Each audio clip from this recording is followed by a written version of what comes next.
ਚੱਕਦੇ ਟੀਵੀ ਦੇਖ ਰਹੇ ਸਾਰੇ ਦਰਸ਼ਕਾਂ ਦਾ ਕੁਲਵੀਰ ਥਿੰਦ ਵੱਲੋਂ ਭਖਦੀਆਂ ਖਬਰਾਂ ਦੇ ਇਸ ਸੈਗਮੈਂਟ ਵਿੱਚ ਬਹੁਤ-ਬਹੁਤ ਸਵਾਗਤ ਹੈ। ਮੇਰੇ ਨਾਲ ਜੁੜ ਚੁੱਕੇ ਨੇ ਸ਼ਬਦੀਸ਼ ਜੀ ਚੰਡੀਗੜ੍ਹ ਤੋਂ ਤੇ ਅਜੀਤ ਜੀ ਕੈਲਗਰੀ ਤੋਂ। ਸਵਾਗਤ ਹੈ ਜੀ ਤੁਹਾਡਾ। ਥੈਂਕ ਯੂ ਜੀ। ਮੇਰੇ ਨਾਲ ਜਲੰਧਰ ਤੋਂ ਦਿਲਰਾਜ ਜੀ ਵੀ ਫੋਨ ਲਾਈਨ ਤੇ ਜੁੜ ਚੁੱਕੇ ਨੇ ਜੀ। ਦਿਲਰਾਜ ਜੀ ਤੁਹਾਡਾ ਵੀ ਸਵਾਗਤ ਹੈ ਜੀ। ਜੀ ਥੈਂਕ ਯੂ।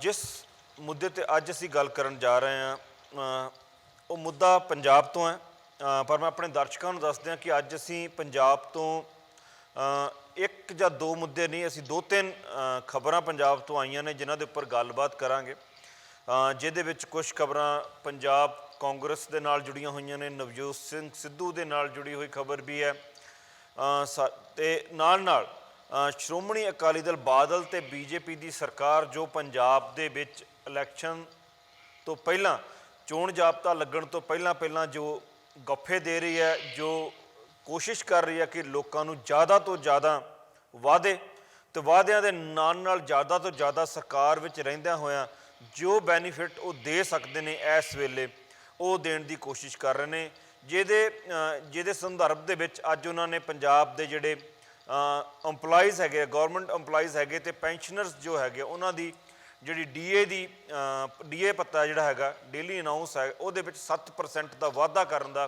ਫੈਸਲਾ ਕਰ ਦਿੱਤਾ ਹੈ ਜੀ। 1 ਜਨਵਰੀ ਤੋਂ ਉਹਨਾਂ ਨੇ ਇਹ ਵੀ ਕਹਿ ਦਿੱਤਾ ਕਿ ਇਹ ਫੈਸਲਾ ਜਿਹੜਾ ਇਹ ਲਾਗੂ ਹੋ ਜਾਵੇਗਾ। ਦੂਸਰੇ ਪਾਸੇ ਅਸੀਂ ਸਾਰੇ ਜਾਣਦੇ ਹਾਂ ਕਿ ਬਾਦਲ ਸਾਹਿਬ ਪਿਛਲੇ ਕਾਫੀ ਲੰਬੇ ਸਮੇਂ ਤੋਂ ਕਰੀਬ ਸਾਲ ਤੋਂ ਜਿਹੜੀ ਹੈ ਫ੍ਰੀ ਯਾਤਰਾ, ਜਿਹੜੀ ਧਾਰਮਿਕ ਯਾਤਰਾਵਾਂ ਜਿਹੜੀਆਂ ਕਰਵਾ ਰਹੇ ਸੀਗੇ, ਟ੍ਰੇਨਾਂ ਹਜ਼ੂਰ ਸਾਹਿਬ ਅਤੇ ਹੋਰ ਧਾਰਮਿਕ ਸਥਲਾਂ ਨੂੰ ਚੱਲ ਰਹੀਆਂ ਸੀ, ਉਹਦੇ ਵਿੱਚ ਉਹਨਾਂ ਨੇ ਵਾਅਦਾ ਕਰਦਿਆਂ ਹੋਇਆਂ ਇਹ ਵੀ ਵਾਅਦਾ ਕਰ ਦਿੱਤਾ ਕਿ ਅਗਰ ਉਹ ਦੁਬਾਰਾ ਸਰਕਾਰ ਵਿੱਚ ਆਉਂਦੇ ਆ ਅਤੇ ਜਿੱਥੇ ਵੈਸ਼ਨੋ ਦੇਵੀ, ਚਿੰਤਪੁਰਨੀ, ਵਾਰਾਣਸੀ, ਅਜਮੇਰ ਸ਼ਰੀਫ, ਹਜ਼ੂਰ ਸਾਹਿਬ, ਪਟਨਾ ਸਾਹਿਬ ਲਈ ਟ੍ਰੇਨ ਅਤੇ ਬੱਸਾਂ ਸਰਕਾਰ ਫ੍ਰੀ ਦੇਵੇਗੀ ਧਾਰਮਿਕ ਯਾਤਰੂਆਂ ਨੂੰ। ਉੱਥੇ ਨਾਲ ਹੀ ਨਾਲ ਅਗਰ ਉਹ 17 ਦੇ ਵਿੱਚ ਬਾਦਲ ਸਰਕਾਰ ਵਾਪਸ ਆਉਂਦੀ ਹੈ ਅਤੇ ਨਨਕਾਣਾ ਸਾਹਿਬ ਦੀ ਯਾਤਰਾ ਵੀ ਜਿਹੜੀ ਆ ਉਹ ਸਰਕਾਰ ਜਿਹੜੇ ਧਾਰਮਿਕ ਯਾਤਰੀ ਹੋਣਗੇ ਉਹਨਾਂ ਵਾਸਤੇ ਫ੍ਰੀ ਜਿਹੜੀ ਹੈਗੀ ਆ ਉਹ ਦੇਵੇਗੀ। ਇੱਕ ਹੋਰ ਵੱਡਾ ਵਾਅਦਾ ਪੰਜਾਬ ਦੇ ਲੋਕਾਂ ਵਾਸਤੇ, ਪਿਛਲੇ ਅਸੀਂ ਸਮੇਂ ਤੋਂ ਦੇਖ ਰਹੇ ਹਾਂ ਕਿ ਬਹੁਤ ਸਾਰੀਆਂ ਚੀਜ਼ਾਂ ਜਿਹੜੀਆਂ ਕਿ ਲੋਕ ਤੜਫ ਕੇ ਬਾਦਲ ਸਰਕਾਰ ਤੋਂ ਮੰਗ ਰਹੇ ਸੀ, ਪ੍ਰੋਟੈਸਟ ਕਰਕੇ ਮੰਗ ਰਹੇ ਸੀ, ਪਰ ਬਾਦਲ ਸਰਕਾਰ ਟਸ ਤੋਂ ਮਸ ਨਹੀਂ ਹੋ ਰਹੀ ਸੀ। ਹੁਣ ਇੱਕ ਕਰਕੇ ਰੋਜ਼ ਹੀ ਕੋਈ ਨਾ ਕੋਈ ਐਲਾਨ ਕੀਤਾ ਜਾਂਦਾ। 3 ਦਿਨ ਪਹਿਲਾਂ ਹੀ ਅਸੀਂ ਡਿਸਕਸ਼ਨ ਕਰਕੇ ਹਟੇ ਹਾਂ ਕਿ ਕਿਸ ਤਰੀਕੇ ਦੇ ਨਾਲ ਇੱਕ ਦਿਨ ਦਾ ਸਪੈਸ਼ਲ ਸੈਸ਼ਨ ਬੁਲਾ ਕੇ 27 ਤੋਂ 30,000 ਨੌਕਰੀ ਜਿਹੜੀ ਆ ਉਹ ਪੱਕੀ ਕਰ ਦਿੱਤੀ ਗਈ ਹੈ। ਬਹੁਤ ਸਾਰੀਆਂ ਵਾਈਸ ਚੇਅਰਮੈਨ ਅਤੇ ਚੇਅਰਮੈਨ ਦੀਆਂ ਪੋਸਟਾਂ ਕੱਢ ਕੇ ਆਪਣੇ ਚਹੇਤਿਆਂ ਨੂੰ ਉੱਥੇ ਐਡਜਸਟ ਕਰ ਦਿੱਤਾ ਗਿਆ। ਇਸੇ ਤਰੀਕੇ ਨਾਲ ਬਾਦਲ ਸਾਹਿਬ ਨੇ ਅੱਜ ਵੀ 1-2 ਐਲਾਨ ਇਹ ਹੋਰ ਕਰ ਦਿੱਤੇ ਨੇ। ਰੂਟੀਨ ਦੇ ਵਿੱਚ ਬਾਦਲ ਸਾਹਿਬ ਇਹ ਕੰਮ ਅੱਜ ਕੱਲ੍ਹ ਕਰ ਰਹੇ ਨੇ ਕਿ ਹਰ ਰੋਜ਼ ਇੱਕ ਨਾ ਇੱਕ ਐਲਾਨ ਕਰਕੇ ਲੋਕਾਂ ਨੂੰ ਜਿਹੜੀ ਬਾਦਲ ਸਾਹਿਬ ਵੱਲੋਂ ਦਿੱਤੀ ਜਾ ਰਹੀ ਖਾਸ ਤਵੱਜੋ ਹੈਗੀ ਆ ਉਹ ਉਹਦੇ ਨਾਲ ਜੋੜ ਸਕਣ। ਦੂਸਰੇ ਪਾਸੇ ਇੱਕ ਚੰਗੀ ਖਬਰ ਹੈ ਕਿ ਪੰਜਾਬ ਦੇ ਜਿਹੜੇ 10 ਨੌਜਵਾਨ ਮੁੰਡੇ ਭਾਰਤ ਦੀ ਜੂਨੀਅਰ ਹਾਕੀ ਟੀਮ ਦੇ ਵਿੱਚ ਖੇਡ ਰਹੇ ਸੀ, ਜਿਨ੍ਹਾਂ ਨੇ 20 ਸਾਲਾਂ ਬਾਅਦ ਭਾਰਤ ਨੂੰ ਵਿਸ਼ਵ ਕੱਪ ਜਿੱਤ ਕੇ ਦਿੱਤਾ ਜੂਨੀਅਰ ਹਾਕੀ ਦਾ, ਉਹਨਾਂ ਨੂੰ ਪੰਜਾਬ ਸਰਕਾਰ ਵੱਲੋਂ 25-25 ਲੱਖ ਹਰ ਖਿਡਾਰੀ ਨੂੰ ਦੇਣ ਦਾ ਫੈਸਲਾ ਕੀਤਾ ਗਿਆ, ਜਿਹੜਾ ਸ਼ਲਾਘਾਯੋਗ ਵੀ ਹੈ। ਵੈਸੇ ਪਿਛਲੇ ਕਾਫੀ ਸਮੇਂ ਤੋਂ ਸੁਖਬੀਰ ਸਿੰਘ ਬਾਦਲ ਸਪੋਰਟਸ ਦੇ ਨਾਮ ਦੇ ਉੱਪਰ ਕਾਫੀ ਪੈਸਾ ਪੰਜਾਬ ਦੇ ਵਿੱਚ ਖਰਚ ਕਰ ਰਹੇ ਨੇ, ਕਬੱਡੀ ਵਰਲਡ ਕੱਪ ਦੇ ਨਾਂ ਦੇ ਉੱਪਰ ਹੋਵੇ, ਚਾਹੇ ਉੱਦਾਂ ਹੋਵੇ। ਅੱਛੀ ਗੱਲ ਹੈ ਪੰਜਾਬ ਦੇ ਯੂਥ ਨੂੰ ਜਿਹੜਾ ਕਿ ਪਹਿਲਾਂ ਬਹੁਤ ਖੇਡਾਂ ਦੇ ਵਿੱਚ ਅੱਗੇ ਸੀ, ਦੁਬਾਰਾ ਪ੍ਰਮੋਟ ਕਰਨ ਦੀ ਲੋੜ ਹੈ। ਇਹ ਖਬਰ ਅੱਛੀ ਹੈ, ਪਰ ਕਿਉਂਕਿ ਇਲੈਕਸ਼ਨ ਨੇੜੇ ਹੈ ਇਸ ਕਰਕੇ ਇਹਨੂੰ ਵੀ ਅਸੀਂ ਇਲੈਕਸ਼ਨ ਦੇ ਸੰਦਰਭ ਦੇ ਵਿੱਚ ਦੇ ਸਕਦੇ। 3 ਖਬਰਾਂ ਆਈਆਂ ਨੇ, ਤਿੰਨਾਂ ਦੇ ਵਿੱਚ ਅਕਾਲੀ ਦਲ ਕੁਛ ਨਾ ਕੁਛ ਪੰਜਾਬ ਦੇ ਲੋਕਾਂ ਨੂੰ ਦਿੰਦਾ ਨਜ਼ਰ ਆ ਰਿਹਾ। ਸਿਰਫ ਤੇ ਸਿਰਫ ਕਾਰਨ ਇੱਕ ਹੀ ਹੈ, 2017 ਦੀ ਇਲੈਕਸ਼ਨ। ਸ਼ਬਦੀਸ਼ ਜੀ, ਗੱਲਬਾਤ ਸ਼ੁਰੂ ਕਰਾਂਗੇ ਜੀ ਧਾਰਮਿਕ ਯਾਤਰਾਵਾਂ ਤੋਂ। ਜਿਹੜਾ ਰੀਸੈਂਟ ਜੋ ਹੁਣ ਪੰਜਾਬ ਸਰਕਾਰ ਦੇਣ ਜਾ ਰਹੀ ਹੈ ਧਾਰਮਿਕ ਯਾਤਰਾ ਦੇ ਉੱਪਰ, ਜੋ ਪਿਛਲੇ ਸਾਲ ਦੌਰਾਨ ਉਹਨਾਂ ਨੇ ਟ੍ਰੇਨਾਂ ਚਲਾਈਆਂ, ਮੇਰਾ ਖਿਆਲ 90 ਟ੍ਰੇਨਾਂ ਜਿਹੜੀਆਂ ਸੀਗੀਆਂ ਚੱਲੀਆਂ ਅਤੇ 100 ਦੇ ਹਿਸਾਬ ਬੱਸ ਸੀ ਜਿਹੜੀ ਸਰਕਾਰ ਵੱਲੋਂ ਫ੍ਰੀ ਦਿੱਤੀ ਗਈ ਹੈ ਧਾਰਮਿਕ ਯਾਤਰਾਵਾਂ ਵਾਸਤੇ। ਹੁਣ 350ਵਾਂ ਸ਼੍ਰੀ ਗੁਰੂ ਗੋਬਿੰਦ ਸਿੰਘ ਜੀ ਦੀ ਐਨੀਵਰਸਰੀ ਆ ਰਹੀ ਹੈ, ਬਰਥ ਐਨੀਵਰਸਰੀ ਆ ਰਹੀ ਹੈ 350ਵੀਂ, ਉਹਦੇ ਉੱਪਰ 10 ਟ੍ਰੇਨਾਂ ਅਤੇ 100 ਬੱਸਾਂ ਅਤੇ ਉਹਦੇ ਨਾਲ ਹੋਰ ਵੀ ਕਈ ਚੀਜ਼ਾਂ ਜਿਹੜੀਆਂ ਐਡ ਕਰਕੇ ਪੰਜਾਬ ਸਰਕਾਰ ਜਿਹੜੀ ਆ ਉਹ ਗੱਲ ਕਰ ਰਹੀ ਹੈ ਕਿ ਪਟਨਾ ਸਾਹਿਬ ਜਿਹੜੀਆਂ ਭੇਜੀਆਂ ਜਾਣਗੀਆਂ। ਇਲੈਕਸ਼ਨ ਤੋਂ ਪਹਿਲਾਂ ਇਸ ਤਰੀਕੇ ਦੇ ਅਨਾਉਂਸ ਕਰਨੇ, ਧਰਮ ਨਾਲ ਜੁੜੀਆਂ ਹੋਈਆਂ ਭਾਵਨਾਵਾਂ ਨੂੰ ਵਰਤਣ ਦੀ ਕੋਸ਼ਿਸ਼ ਕਰਨੀ ਹਮੇਸ਼ਾ ਤੋਂ ਹੁੰਦਾ ਆਇਆ ਪੰਜਾਬ ਦੇ ਵਿੱਚ। ਪਰ ਬਾਦਲ ਸਾਹਿਬ ਦਾ ਪੈਟ ਫਾਰਮੂਲਾ ਬਾਰ-ਬਾਰ ਉਹ ਇਹੀ ਅਪਲਾਈ ਕਰਦੇ ਆ ਔਰ ਕਈ ਵਾਰ ਇਹ ਕਾਰਗਰ ਸਾਬਤ ਹੋ ਚੁੱਕਿਆ।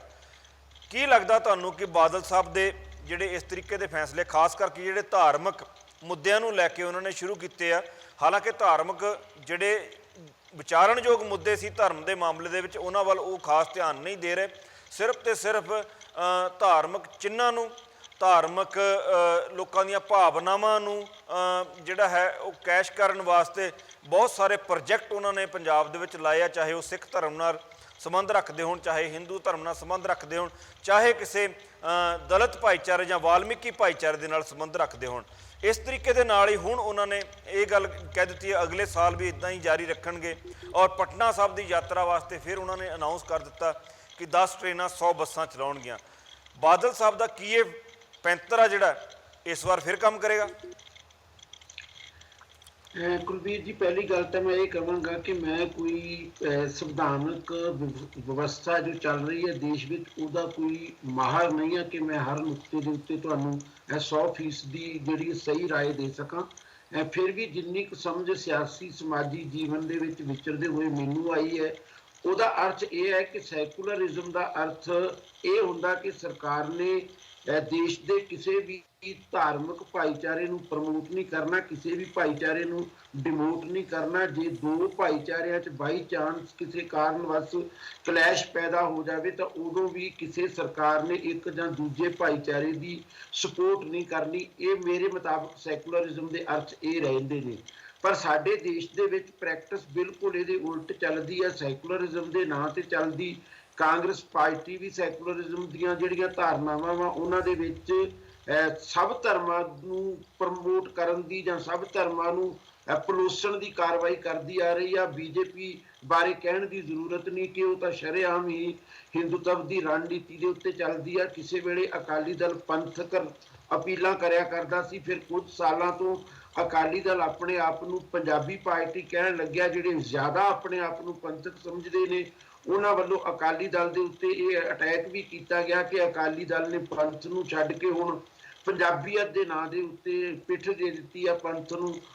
ਅਬ ਜੇ ਅਸੀਂ ਸਰਦਾਰ ਪ੍ਰਕਾਸ਼ ਸਿੰਘ ਬਾਦਲ ਦੀ ਇਸ ਪੂਰੀ ਮੂਵ ਨੂੰ ਦੇਖੀਏ ਤਾਂ ਮੇਰੇ ਮੁਤਾਬਕ ਇਹ ਸੰਵਿਧਾਨ ਦੇ ਨਿਯਮਾਂ ਮੁਤਾਬਕ ਬਿਲਕੁਲ ਗਲਤ ਮੂਵ ਹੈ ਕਿ ਪੰਜਾਬ ਦੀ ਸਰਕਾਰ ਕਿਸੇ ਵੀ ਤਰੀਕੇ ਨਾਲ ਇੱਕ ਖਾਸ ਧਰਮ ਨੂੰ ਜਾਂ ਸਾਰੇ ਖਾਸ ਧਰਮਾਂ ਨੂੰ ਵਿਸ਼ੇਸ਼ ਕਿਸਮ ਦੀਆਂ ਛੋਟਾਂ ਦੇ ਕੇ ਉਹਨਾਂ ਦੀਆਂ ਧਾਰਮਿਕ ਭਾਵਨਾਵਾਂ ਨਾਲ ਖੇਡਣ ਦਾ ਯਤਨ ਕਰੇ। ਮੈਂ ਖੇਡਣ ਸ਼ਬਦ ਜਾਣ-ਬੁੱਝ ਕੇ ਵਰਤ ਰਿਹਾ ਕਿਉਂਕਿ ਲੋਕਾਂ ਨੂੰ ਧਾਰਮਿਕ ਆਜ਼ਾਦੀ ਦੇਣਾ ਤੇ ਉਹਨਾਂ ਦੀਆਂ ਧਾਰਮਿਕ ਭਾਵਨਾਵਾਂ ਨਾਲ ਖੇਡਣਾ ਬਿਲਕੁਲ ਦੋ ਅਲੱਗ-ਅਲੱਗ ਚੀਜ਼ਾਂ ਨੇ। ਸਰਕਾਰ ਇਹੀ ਕੁਝ ਕਰ ਰਹੀ ਹੈ। ਹੈਰੀਟੇਜ ਦੇ ਨਾਂ ਦੇ ਉੱਤੇ ਬਹੁਤ ਸਾਰੀਆਂ ਇਮਾਰਤਾਂ, ਬਹੁਤ ਸਾਰੀਆਂ ਯਾਦਗਾਰਾਂ ਤਿਆਰ ਕੀਤੀਆਂ ਗਈਆਂ ਨੇ। ਬੇਸ਼ੱਕ ਉਹਨਾਂ ਦੇ ਵਿੱਚ ਜੰਗੀ ਜਿਹੜੀ ਯਾਦਗਾਰ ਵੀ ਤਿਆਰ ਕੀਤੀ ਗਈ ਆ, ਬੇਸ਼ੱਕ ਉਹਨਾਂ ਦੇ ਵਿੱਚ ਪੰਜਾਬੀ ਵਿਰਸੇ ਨਾਲ ਜੁੜੀਆਂ ਯਾਦਗਾਰਾਂ ਵੀ ਤਿਆਰ ਕੀਤੀਆਂ ਗਈਆਂ ਨੇ, ਪਰ ਉਹਦੇ ਵਿੱਚੋਂ ਸਭ ਤੋਂ ਜ਼ਿਆਦਾ ਜਿਹੜੀਆਂ ਯਾਦਗਾਰਾਂ ਤਿਆਰ ਕੀਤੀਆਂ ਗਈਆਂ ਨੇ ਉਹ ਸਿੱਖੀ ਉੱਤੇ ਕੇਂਦਰਿਤ ਯਾਦਗਾਰਾਂ ਨੇ। ਪਰ ਮੈਂ ਕੱਲ੍ਹ ਵੀ ਆਪਣੇ ਇਸੇ ਪ੍ਰੋਗਰਾਮ ਦੇ ਵਿੱਚ ਕਿਹਾ ਸੀ ਕਿ ਧਰਮ ਕਲਚਰ ਦਾ ਇੱਕ ਹਿੱਸਾ ਹੋ ਸਕਦਾ ਵਾ, ਪਰ ਧਰਮ ਹੀ ਕਲਚਰ ਨਹੀਂ ਹੈ ਕਿ ਤੁਸੀਂ ਧਾਰਮਿਕ ਚੀਜ਼ਾਂ ਨੂੰ ਪ੍ਰਮੋਟ ਕਰਨ ਦੇ ਨਾਂ ਦੇ ਉੱਤੇ ਇਹ ਕਹੋ ਕਿ ਅਸੀਂ ਕਲਚਰ ਨੂੰ ਪ੍ਰਮੋਟ ਕਰ ਰਹੇ ਹਾਂ।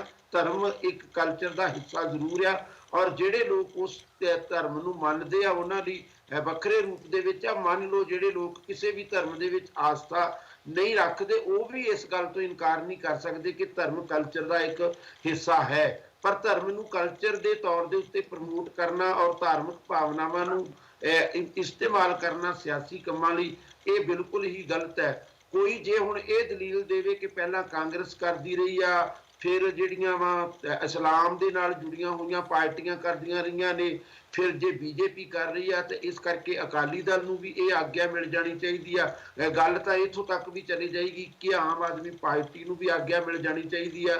ਪਰ ਮੈਂ ਕਹਾਂਗਾ ਕਿ ਇਸ ਗੱਲ ਨੂੰ ਕਿਸੇ ਵੀ ਪਾਰਟੀ ਦੇ ਉੱਤੇ ਜੇ ਲਾਗੂ ਕਰਨਾ ਹੋਵੇ ਤੇ ਸੰਵਿਧਾਨ ਮੁਤਾਬਕ ਹੀ ਲਾਗੂ ਕਰਨਾ ਚਾਹੀਦਾ ਔਰ ਸੰਵਿਧਾਨ ਇਸ ਗੱਲ ਦੀ ਬਿਲਕੁਲ ਵੀ ਆਗਿਆ ਨਹੀਂ ਦਿੰਦਾ ਕਿ ਅਸੀਂ ਇਸ ਤਰ੍ਹਾਂ ਦੀ ਧਾਰਮਿਕ ਜਿਹੜੀਆਂ ਯਾਤਰਾਵਾਂ ਉਹਨਾਂ ਨੂੰ ਪ੍ਰਮੋਟ ਕਰੀਏ, ਧਰਮ ਦੇ ਨਾਂ ਦੇ ਉੱਤੇ ਲੋਕਾਂ ਦੇ ਇਮੋਸ਼ਨ ਦੇ ਨਾਲ ਸਿਆਸੀ ਨੁਕਤਾ ਨਿਗਾਹ ਤੋਂ ਖੇਡਣ ਦਾ ਯਤਨ ਕਰੀਏ। ਪਰ ਸਰਕਾਰਾਂ ਖੇਡ ਰਹੀਆਂ ਨੇ ਔਰ ਮੈਨੂੰ ਲੱਗਦਾ ਇਹਦਾ ਖੇਡਣ ਦਾ ਉਹਨਾਂ ਨੂੰ ਫਾਇਦਾ ਜ਼ਰੂਰ ਹੁੰਦਾ ਹੈ। ਜੇ ਨਾ ਫਾਇਦਾ ਹੁੰਦਾ ਹੋਵੇ ਤੇ ਸਰਕਾਰਾਂ ਨੂੰ ਕੋਈ ਜ਼ਰੂਰਤ ਨਹੀਂ ਕਿ ਉਹ ਧਰਮ ਦੇ ਨਾਂ ਦੇ ਉੱਤੇ ਇਦਾਂ ਦੀਆਂ ਗੱਲਾਂ ਕਰਨ, ਕਿਉਂਕਿ ਇੱਕ ਗੱਲ ਮੇਰੀ ਸਮਝ ਦੇ ਵਿੱਚ ਬਿਲਕੁਲ ਆਉਂਦੀ ਹੈ ਕਿ ਜਿਵੇਂ ਮੰਦਿਰ ਦੇ ਨਾਲ ਬੀਜੇਪੀ ਨੂੰ ਕੋਈ ਬਹੁਤ ਜ਼ਿਆਦਾ ਪਿਆਰ ਨਹੀਂ ਹੈ, ਰਾਮ ਮੰਦਿਰ ਦੇ ਨਾਂ ਦੇ ਉੱਤੇ ਇਮੋਸ਼ਨ ਜ਼ਰੂਰ ਭੜਕਾਏ ਗਏ ਪਰ ਪਿਆਰ ਕੋਈ ਨਹੀਂ ਹੈ।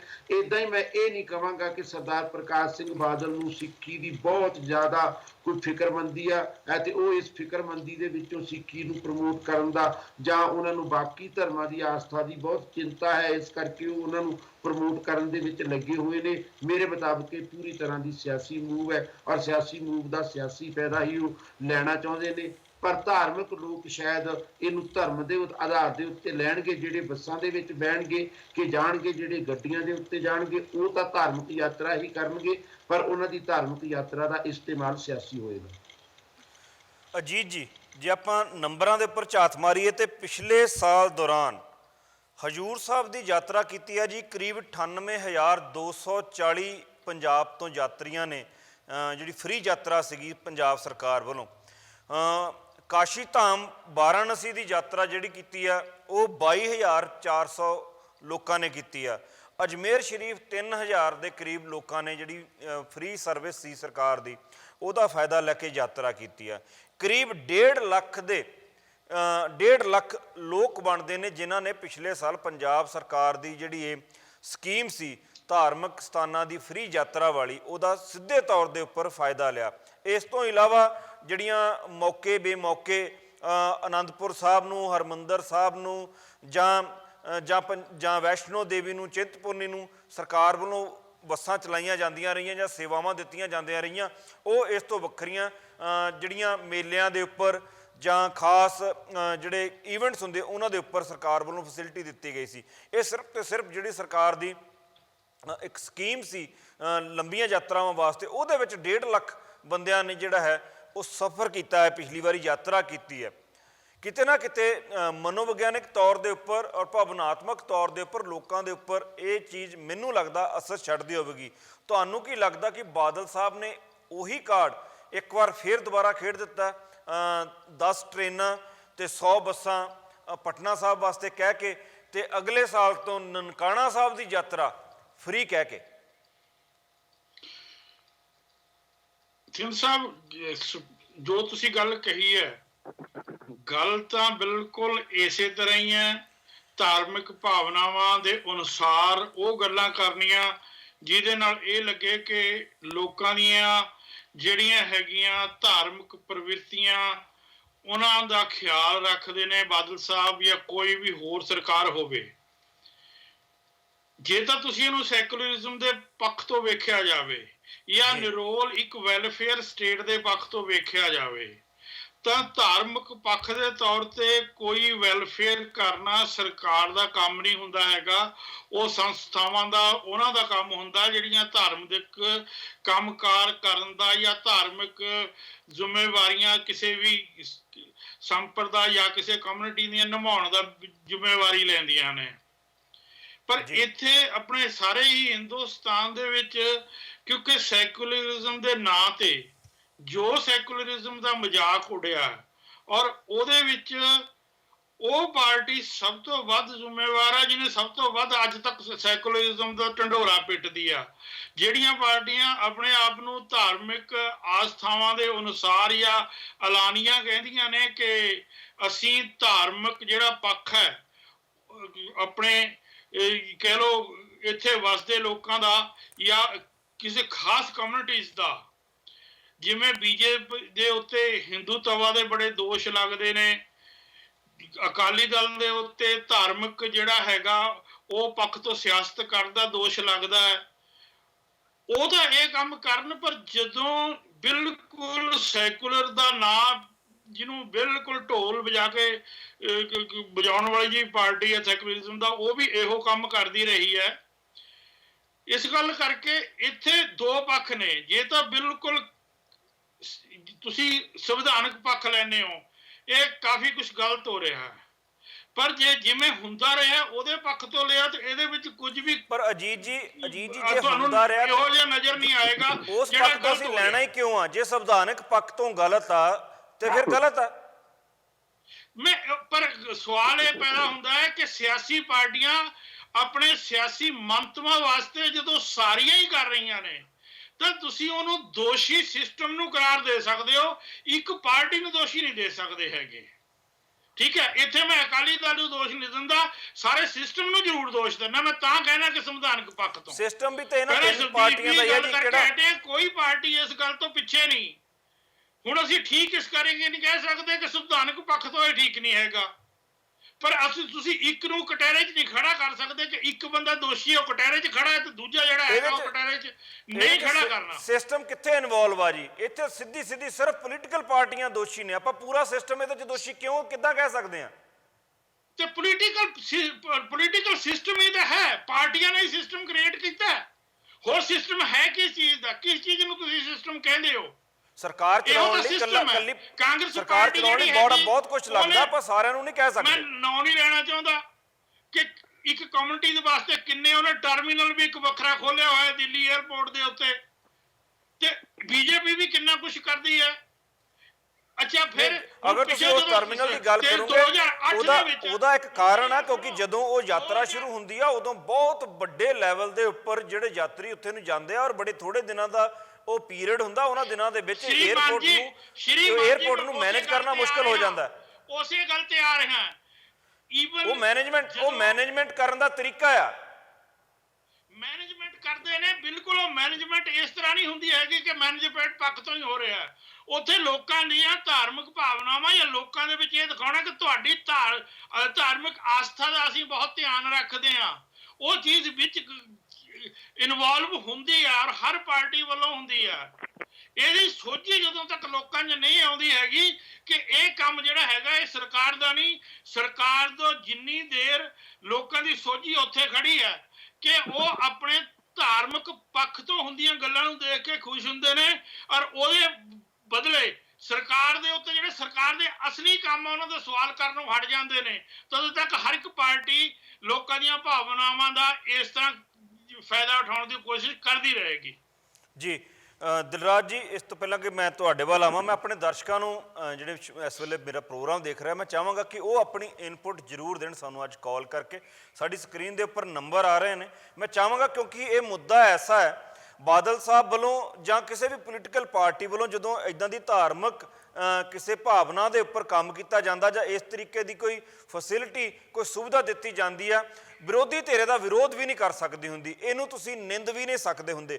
ਪਰ ਇਹਦੇ ਪਿੱਛੇ ਮਨਸ਼ਾ ਜਿਹੜੀ ਹੈਗੀ ਆ ਉਹ ਸਰਕਾਰਾਂ ਦੀ ਕੀ ਹੁੰਦੀ ਆ ਉਹ ਬੜੀ ਕਲੀਅਰ ਹੁੰਦੀ ਆ।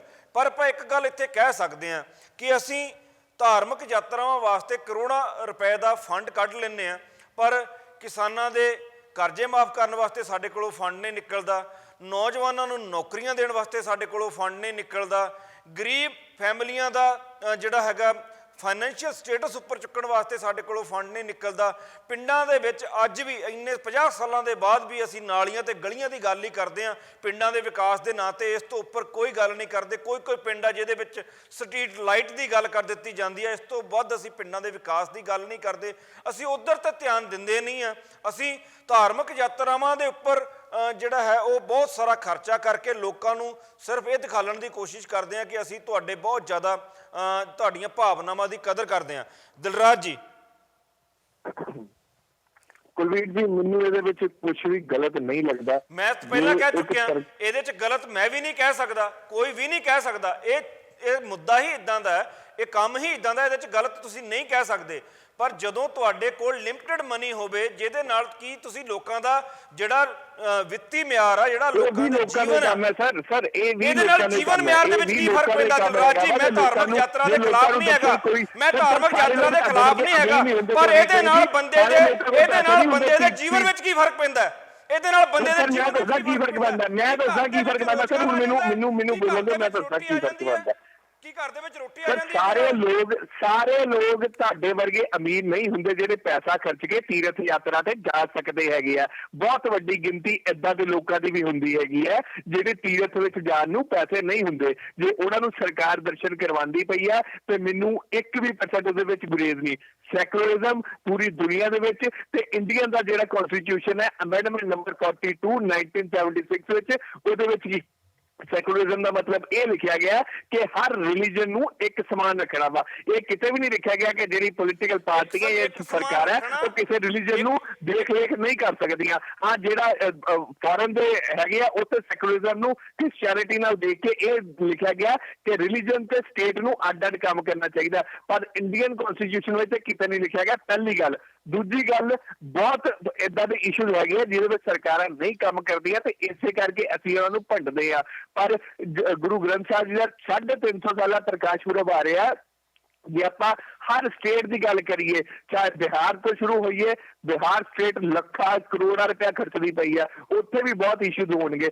ਹੋਰ ਜਿੱਥੇ ਜਿੱਥੇ ਵੀ ਸਿੱਖ ਆਬਾਦੀ ਹੈ ਹਰ ਸਟੇਟ ਉੱਥੋਂ ਨਵੀਆਂ ਟ੍ਰੇਨਾਂ, ਬੱਸਾਂ, ਕਈ ਚੀਜ਼ਾਂ ਕਰਦੀ ਪਈ ਹੈ ਕਿ ਸੰਗਤਾਂ ਵੱਧ ਤੋਂ ਵੱਧ ਦਰਸ਼ਨ ਕਰ ਸਕਣ, ਉਹ ਲੋਕ ਵੀ ਦਰਸ਼ਨ ਕਰ ਸਕਣ ਜਿਨ੍ਹਾਂ ਕੋਲ ਜੇਬ ਦੇ ਵਿੱਚ ਪੈਸੇ ਨਹੀਂ ਹੈਗੇ ਜਾਂ ਜਿਹੜੇ ਅਫੋਰਡ ਨਹੀਂ ਕਰ ਸਕਦੇ।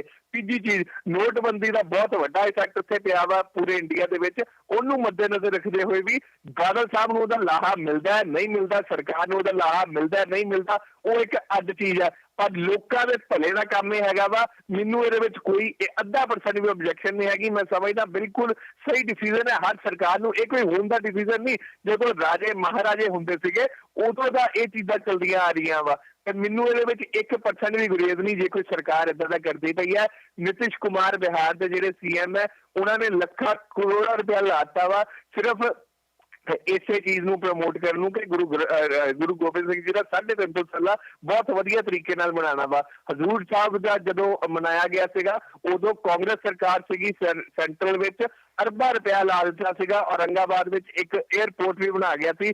ਪ੍ਰਧਾਨ ਮੰਤਰੀ ਮਨਮੋਹਨ ਸਿੰਘ ਆਪ ਉੱਥੇ ਦਰਸ਼ਨ ਕਰਨ ਗਏ ਸੀਗੇ ਉਦੋਂ। ਤੇ ਮੈਨੂੰ 1% ਵੀ ਗੁਰੇਜ਼ ਨਹੀਂ ਜੇ ਕੋਈ ਵੀ ਸਰਕਾਰ ਏਦਾਂ ਦਾ ਕੰਮ ਕਰਦੀ ਹੈ। ਇੱਕ ਈਵੈਂਟ ਦੀ ਗੱਲ ਨਹੀਂ ਮੈਂ ਦਿਲਰਾਜ ਕਰ ਰਿਹਾ, ਮੈਂ ਸਾਰਾ ਸਾਲ ਦੀ ਗੱਲ ਕਰ ਰਿਹਾ, ਸਾਰਾ ਸਾਲ ਦੀ ਗੱਲ ਕਰ ਰਿਹਾ ਕਿ ਇੱਕ ਯਾਤਰਾ ਕਰਵਾ ਦੇਣੀ ਮੇਰੇ ਖਿਆਲ ਨਾਲ ਤੁਹਾਨੂੰ ਮੈਨੂੰ ਲੱਗਦਾ ਕਿ ਯਾਤਰਾ ਕਰਨੀ ਚੰਗੀ ਗੱਲ ਆ। ਯਾਤਰਾ ਹਰ ਇੱਕ ਬੰਦੇ ਦੀ ਸ਼ਰਧਾ ਹੁੰਦੀ ਯਾਤਰਾ ਕਰਨੇ ਦੀ, ਪਰ ਯਾਤਰਾ ਤੋਂ ਜ਼ਿਆਦਾ ਜ਼ਰੂਰੀ ਮੈਨੂੰ ਲੱਗਦਾ ਕਿ ਕਿਸੇ ਗਰੀਬ ਦੇ ਘਰ ਜੇ ਰੋਟੀ ਚਲੀ ਜਾਵੇ ਜਾਂ ਉਹਦੇ ਸਿਰ ਤੇ ਛੱਤ ਆ ਜਾਵੇ। ਮੇਰੇ ਨਾਲ ਕਾਲਰ ਜੁੜ ਗਏ ਨੇ 9295।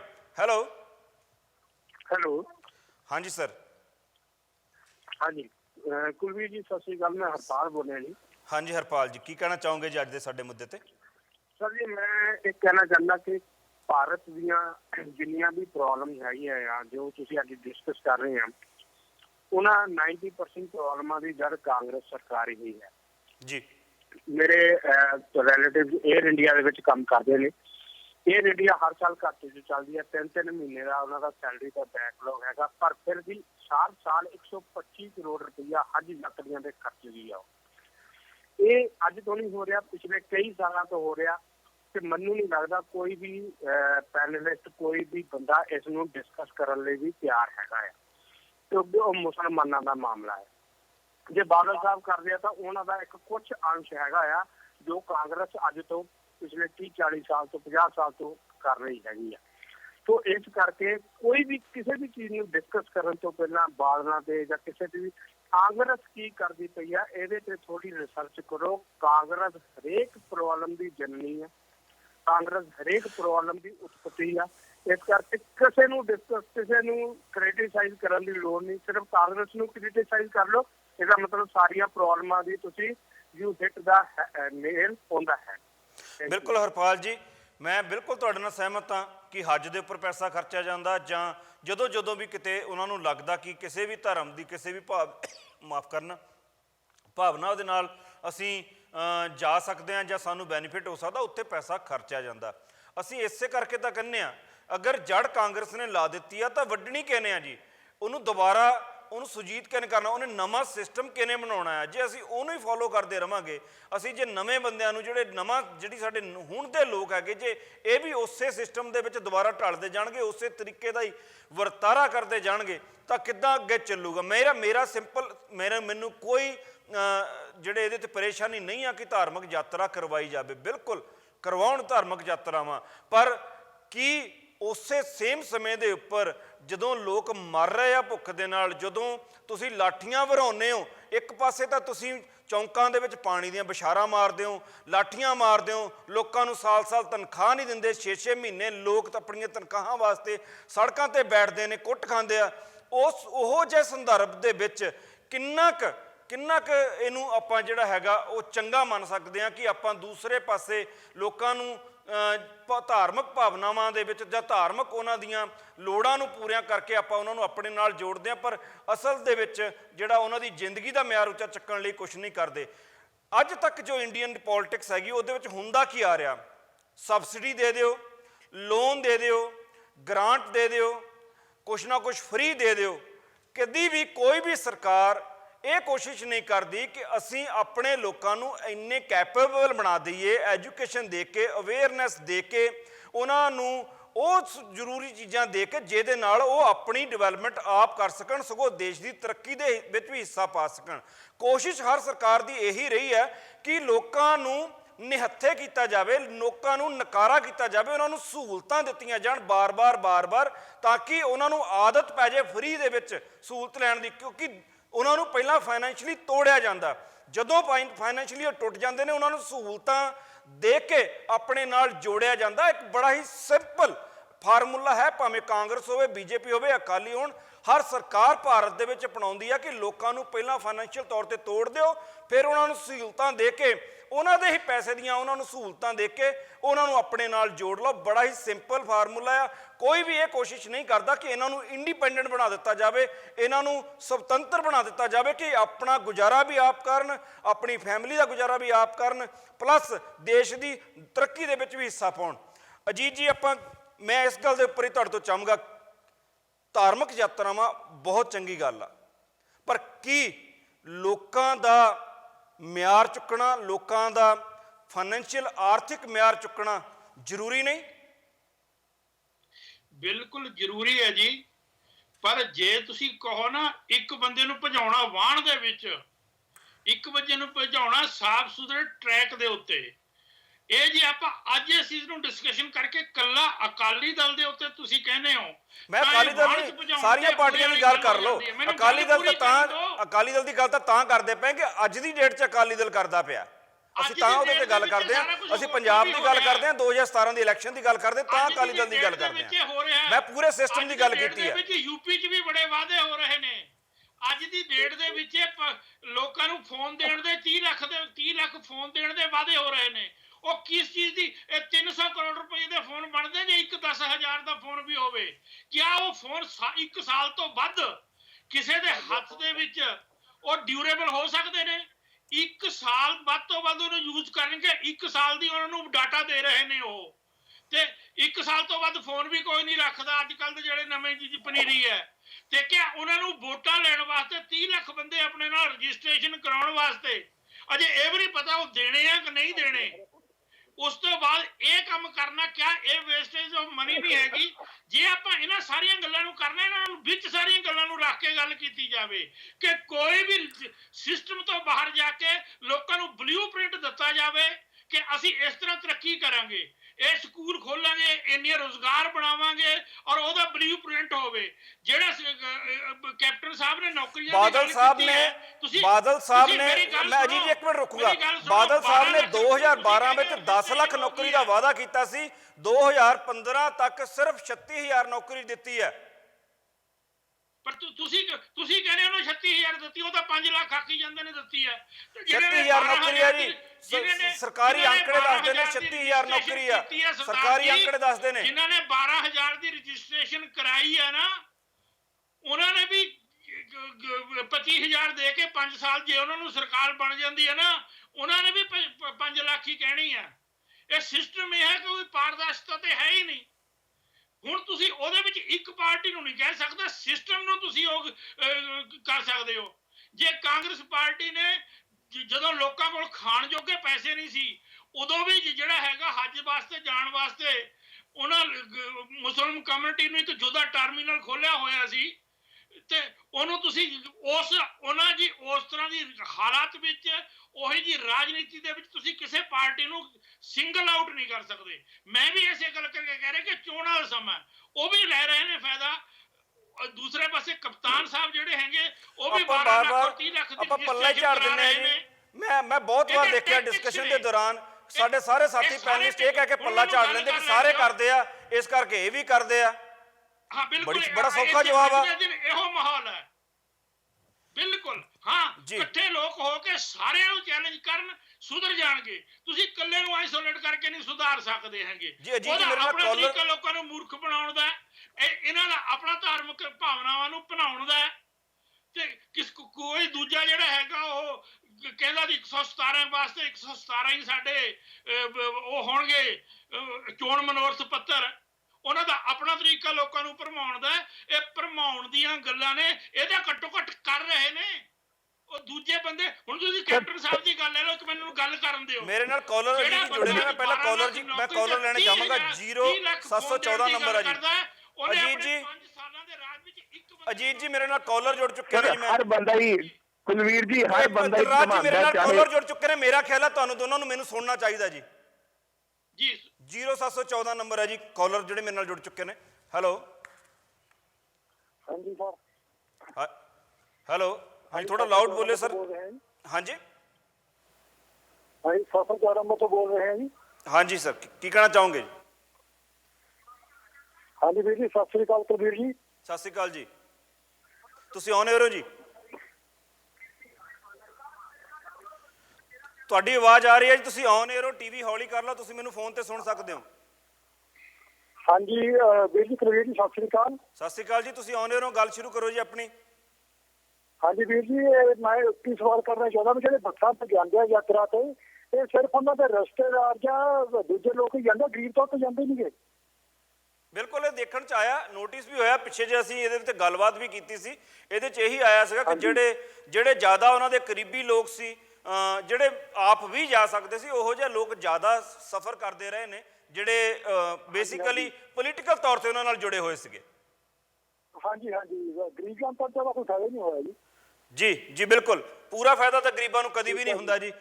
ਇੰਡੀਆ ਦੇ ਵਿੱਚ ਹਰ ਚੀਜ਼ ਜਿਹੜੀ ਹੈਗੀ ਆ ਉਹਨੂੰ ਪੋਲੀਟੀਕਲ ਤੌਰ ਤੇ ਕੀਤਾ ਜਾਂਦਾ ਤੇ ਪੋਲੀਟੀਕਲ ਲੋਕ ਹੀ ਉਹਦਾ ਫਾਇਦਾ ਚੱਕ ਲੈਂਦੇ ਨੇ। ਕੁਲਵੀਰ ਜੀ ਕੁਲਵੀਰ ਜੀ ਇਕੱਲੇ ਇੰਡੀਆ ਦੀ ਗੱਲ ਆਪਾਂ ਕਿਉਂ ਕਰਦੇ ਆ? ਮੇਰੇ ਖਿਆਲ ਦੇ ਨਾਲ ਦੁਨੀਆ ਦੇ ਵਿੱਚ ਹਰ ਜਗ੍ਹਾ, ਚਾਹੇ ਡੋਨਲਡ ਟਰੰਪ ਦਾ ਮੁਸਲਿਮ ਰਿਲੇਟਡ ਬਿਆਨ ਹੋਵੇ, ਚਾਹੇ ਤੁਹਾਡੇ ਜਿਹੜੇ ਪ੍ਰਧਾਨ ਮੰਤਰੀ ਹੈ ਉਹਨਾਂ ਦਾ ਸੰਸਦ ਦੇ ਵਿੱਚ ਗੁਰੂ ਗ੍ਰੰਥ ਸਾਹਿਬ ਜੀ ਦਾ ਪ੍ਰਕਾਸ਼ ਕਰਨਾ ਹੋਵੇ, ਹਰ ਪੋਲੀਟੀਕਲ ਪਾਰਟੀ ਲੋਕਾਂ ਨੂੰ ਨਿਭਾਉਣ ਨੂੰ ਏਦਾਂ ਦੀਆਂ ਚੀਜ਼ਾਂ ਕਰਦੀ ਹੈਗੀ ਹੈ। ਜੇ ਬਾਦਲ ਸਾਹਿਬ ਦਰਾਜ ਜੀ ਮੈਂ ਮੇਰੇ ਨਾਲ ਕਾਲਰ ਜੁੜੇ ਹੋਏ ਨੇ 8408, ਮੈਂ ਉਹਨਾਂ ਨੂੰ ਲੈਣਾ, ਪਰ ਮੈਂ ਤੁਹਾਡੀ ਗੱਲ ਦਾ ਇੱਕ ਜਵਾਬ ਦੇ ਦਾਂ। ਬਿਲਕੁਲ ਤੁਸੀਂ ਕਹਿ ਸਕਦੇ ਹੋ ਕਿ ਇੱਥੇ ਵੀ ਧਰਮ ਦੇ ਨਾਂ ਦੇ ਉੱਪਰ ਪੋਲਿਟਿਕਸ ਤੁਸੀਂ ਕਹਿ ਸਕਦੇ ਹੋ ਕਿ ਹੁੰਦੀ ਆ, ਇਸ ਕਰਕੇ ਸ਼ਾਇਦ ਜਿਹੜਾ ਹੈ ਉਹ ਆਦਰ ਸਤਿਕਾਰ ਦਿੱਤਾ ਜਾਂਦਾ ਦੂਜੇ ਧਰਮਾਂ ਨੂੰ। ਪਰ ਇੱਥੇ ਕਿਸੇ ਗਰੀਬ ਦਾ ਮਿਆਰ ਚੱਕਣ ਵਾਸਤੇ ਪਹਿਲਾਂ ਕੰਮ ਕੀਤਾ ਜਾਂਦਾ।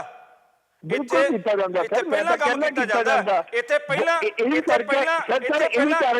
ਪੰਜਾਬੀ ਉੱਥੇ ਜਾਂਦੇ ਆ। ਜੇ ਇਹ ਚੀਜ਼ਾਂ ਇੰਡੀਆ ਦੇ ਵਿੱਚ ਹੋਣ, ਲਾਈਫ ਦੀ ਵੈਲਿਊ ਹੋਵੇ, ਇੱਥੇ ਪਹਿਲਾਂ ਸਾਰਿਆਂ ਨੂੰ ਇੱਕੋ ਤਰ੍ਹਾਂ ਟ੍ਰੀਟ ਕੀਤਾ ਜਾਂਦਾ, ਇੱਕੋ ਤਰੀਕੇ ਦੇ ਨਾਲ। ਸਭ ਦਾ ਪਹਿਲਾਂ ਜਿਹੜਾ ਉਹਨਾਂ ਦਾ ਆਰਥਿਕ ਪੱਧਰ ਆ ਉਹਨੂੰ ਡਿਸਾਈਡ ਕਰਕੇ ਉਹਨੂੰ ਇੱਕ ਲੈਵਲ ਤੇ ਲਿਆਂਦਾ ਜਾਂਦਾ। ਉਹਨਾਂ ਨੂੰ ਅਗਰ ਕੋਈ ਨਹੀਂ ਉਹਨੂੰ ਰੀਚ ਕਰਦਾ ਹੁੰਦਾ, ਉਹਨੂੰ ਫੰਡ ਦਿੱਤੇ ਜਾਂਦੇ, ਉਹਨੂੰ ਪੈਸੇ ਮਿਲਦੇ ਆ ਕਿ ਉਹ ਆਪਣਾ ਜੀਵਨ ਗੁਜ਼ਰ ਬਸਰ ਕਰ ਸਕੇ। ਉਸ ਤੋਂ ਬਾਅਦ ਇਹੋ ਜਿਹੀਆਂ ਗੱਲਾਂ ਹੁੰਦੀਆਂ। ਔਰ ਇੱਥੇ ਦੇ ਜਿਹੜੇ ਲੋਕ ਹੈਗੇ ਆ ਉਹ ਬੁਨਿਆਦੀ ਮੁੱਦਿਆਂ ਨੂੰ, ਬੁਨਿਆਦੀ ਚੀਜ਼ਾਂ ਨੂੰ ਕਰਦੇ ਆ।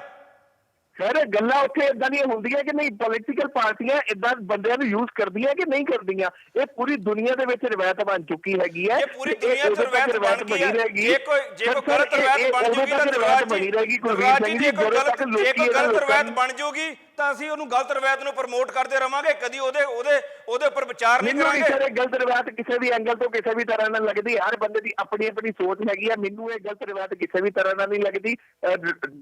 ਜਿਹੜਾ ਵੀ ਬੰਦਾ ਕੋਈ ਜੇ ਕਿਸੇ ਬੰਦੇ ਦਾ ਭਲਾ ਹੁੰਦਾ ਪਿਆ, ਜੇ ਲੋਕੀ ਚਾਹੁੰਦੇ ਆ ਤੀਰਥ ਯਾਤਰਾ ਕਰਨ ਤੇ ਸਰਕਾਰ ਕਰਵਾ ਕੇ ਦਿੰਦੀ ਪਈ ਆ, ਉਹਦੇ ਵਿੱਚ ਗਲਤ ਕੁਝ ਵੀ ਨਹੀਂ ਲੱਗਦਾ ਪਿਆ। ਹਾਂ, ਸਰਕਾਰ ਨੂੰ ਬਾਕੀ ਵੀ ਕੰਮ ਨਾਲ ਦੇਖਣੇ ਚਾਹੀਦੇ ਹੈਗੇ ਆ, ਪਰ 100% ਆਬਾਦੀ ਨੂੰ ਕੋਈ ਵੀ ਕੁਝ ਨਹੀਂ ਕਰ ਸਕਦਾ। ਮੈਂ ਤਾਂ ਪਹਿਲਾਂ ਕਹਿ ਚੁੱਕਿਆ ਕਿ ਇਹਦੇ ਉੱਪਰ ਮੈਂ ਤੁਹਾਡਾ ਵਿਰੋਧ ਵੀ ਨਹੀਂ ਕਰ ਸਕਦਾ।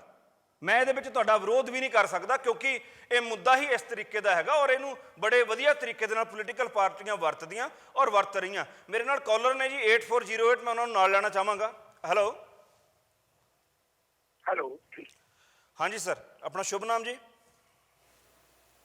ਹੈਲੋ ਹਾਂਜੀ ਹਾਂਜੀ ਸਰ ਜੀ, ਮੈਂ ਇੰਨੀ ਗੱਲ ਕਹਿਣਾ ਚਾਹੁੰਦਾ ਕਿ ਸਬਸਿਡੀਆਂ ਜਾਂ ਇੱਦਾਂ ਦੀਆਂ ਰਿਆਇਤਾਂ ਜਿਹੜੀਆਂ ਹੈਗੀਆਂ ਆ ਉਹ ਹਰੇਕ ਸਰਕਾਰ ਨੂੰ ਦੇਖਣੀਆਂ ਹੀ ਪੈਣੀਆਂ ਆ। ਨਹੀਂ ਤਾਂ ਜਿੱਦਾਂ ਡੀਮੋਨੇਟਾਈਜੇਸ਼ਨ ਤੇ ਨਰਿੰਦਰ ਮੋਦੀ ਅਗੇਂਸਟ ਦਾ ਟਾਈਡ ਗਿਆ ਤੇ ਦੇਖੋ ਉਹਨੂੰ ਕਿੰਨੇ ਵਿਰੋਧ ਦਾ ਸਾਹਮਣਾ ਕਰਨਾ ਪਿਆ।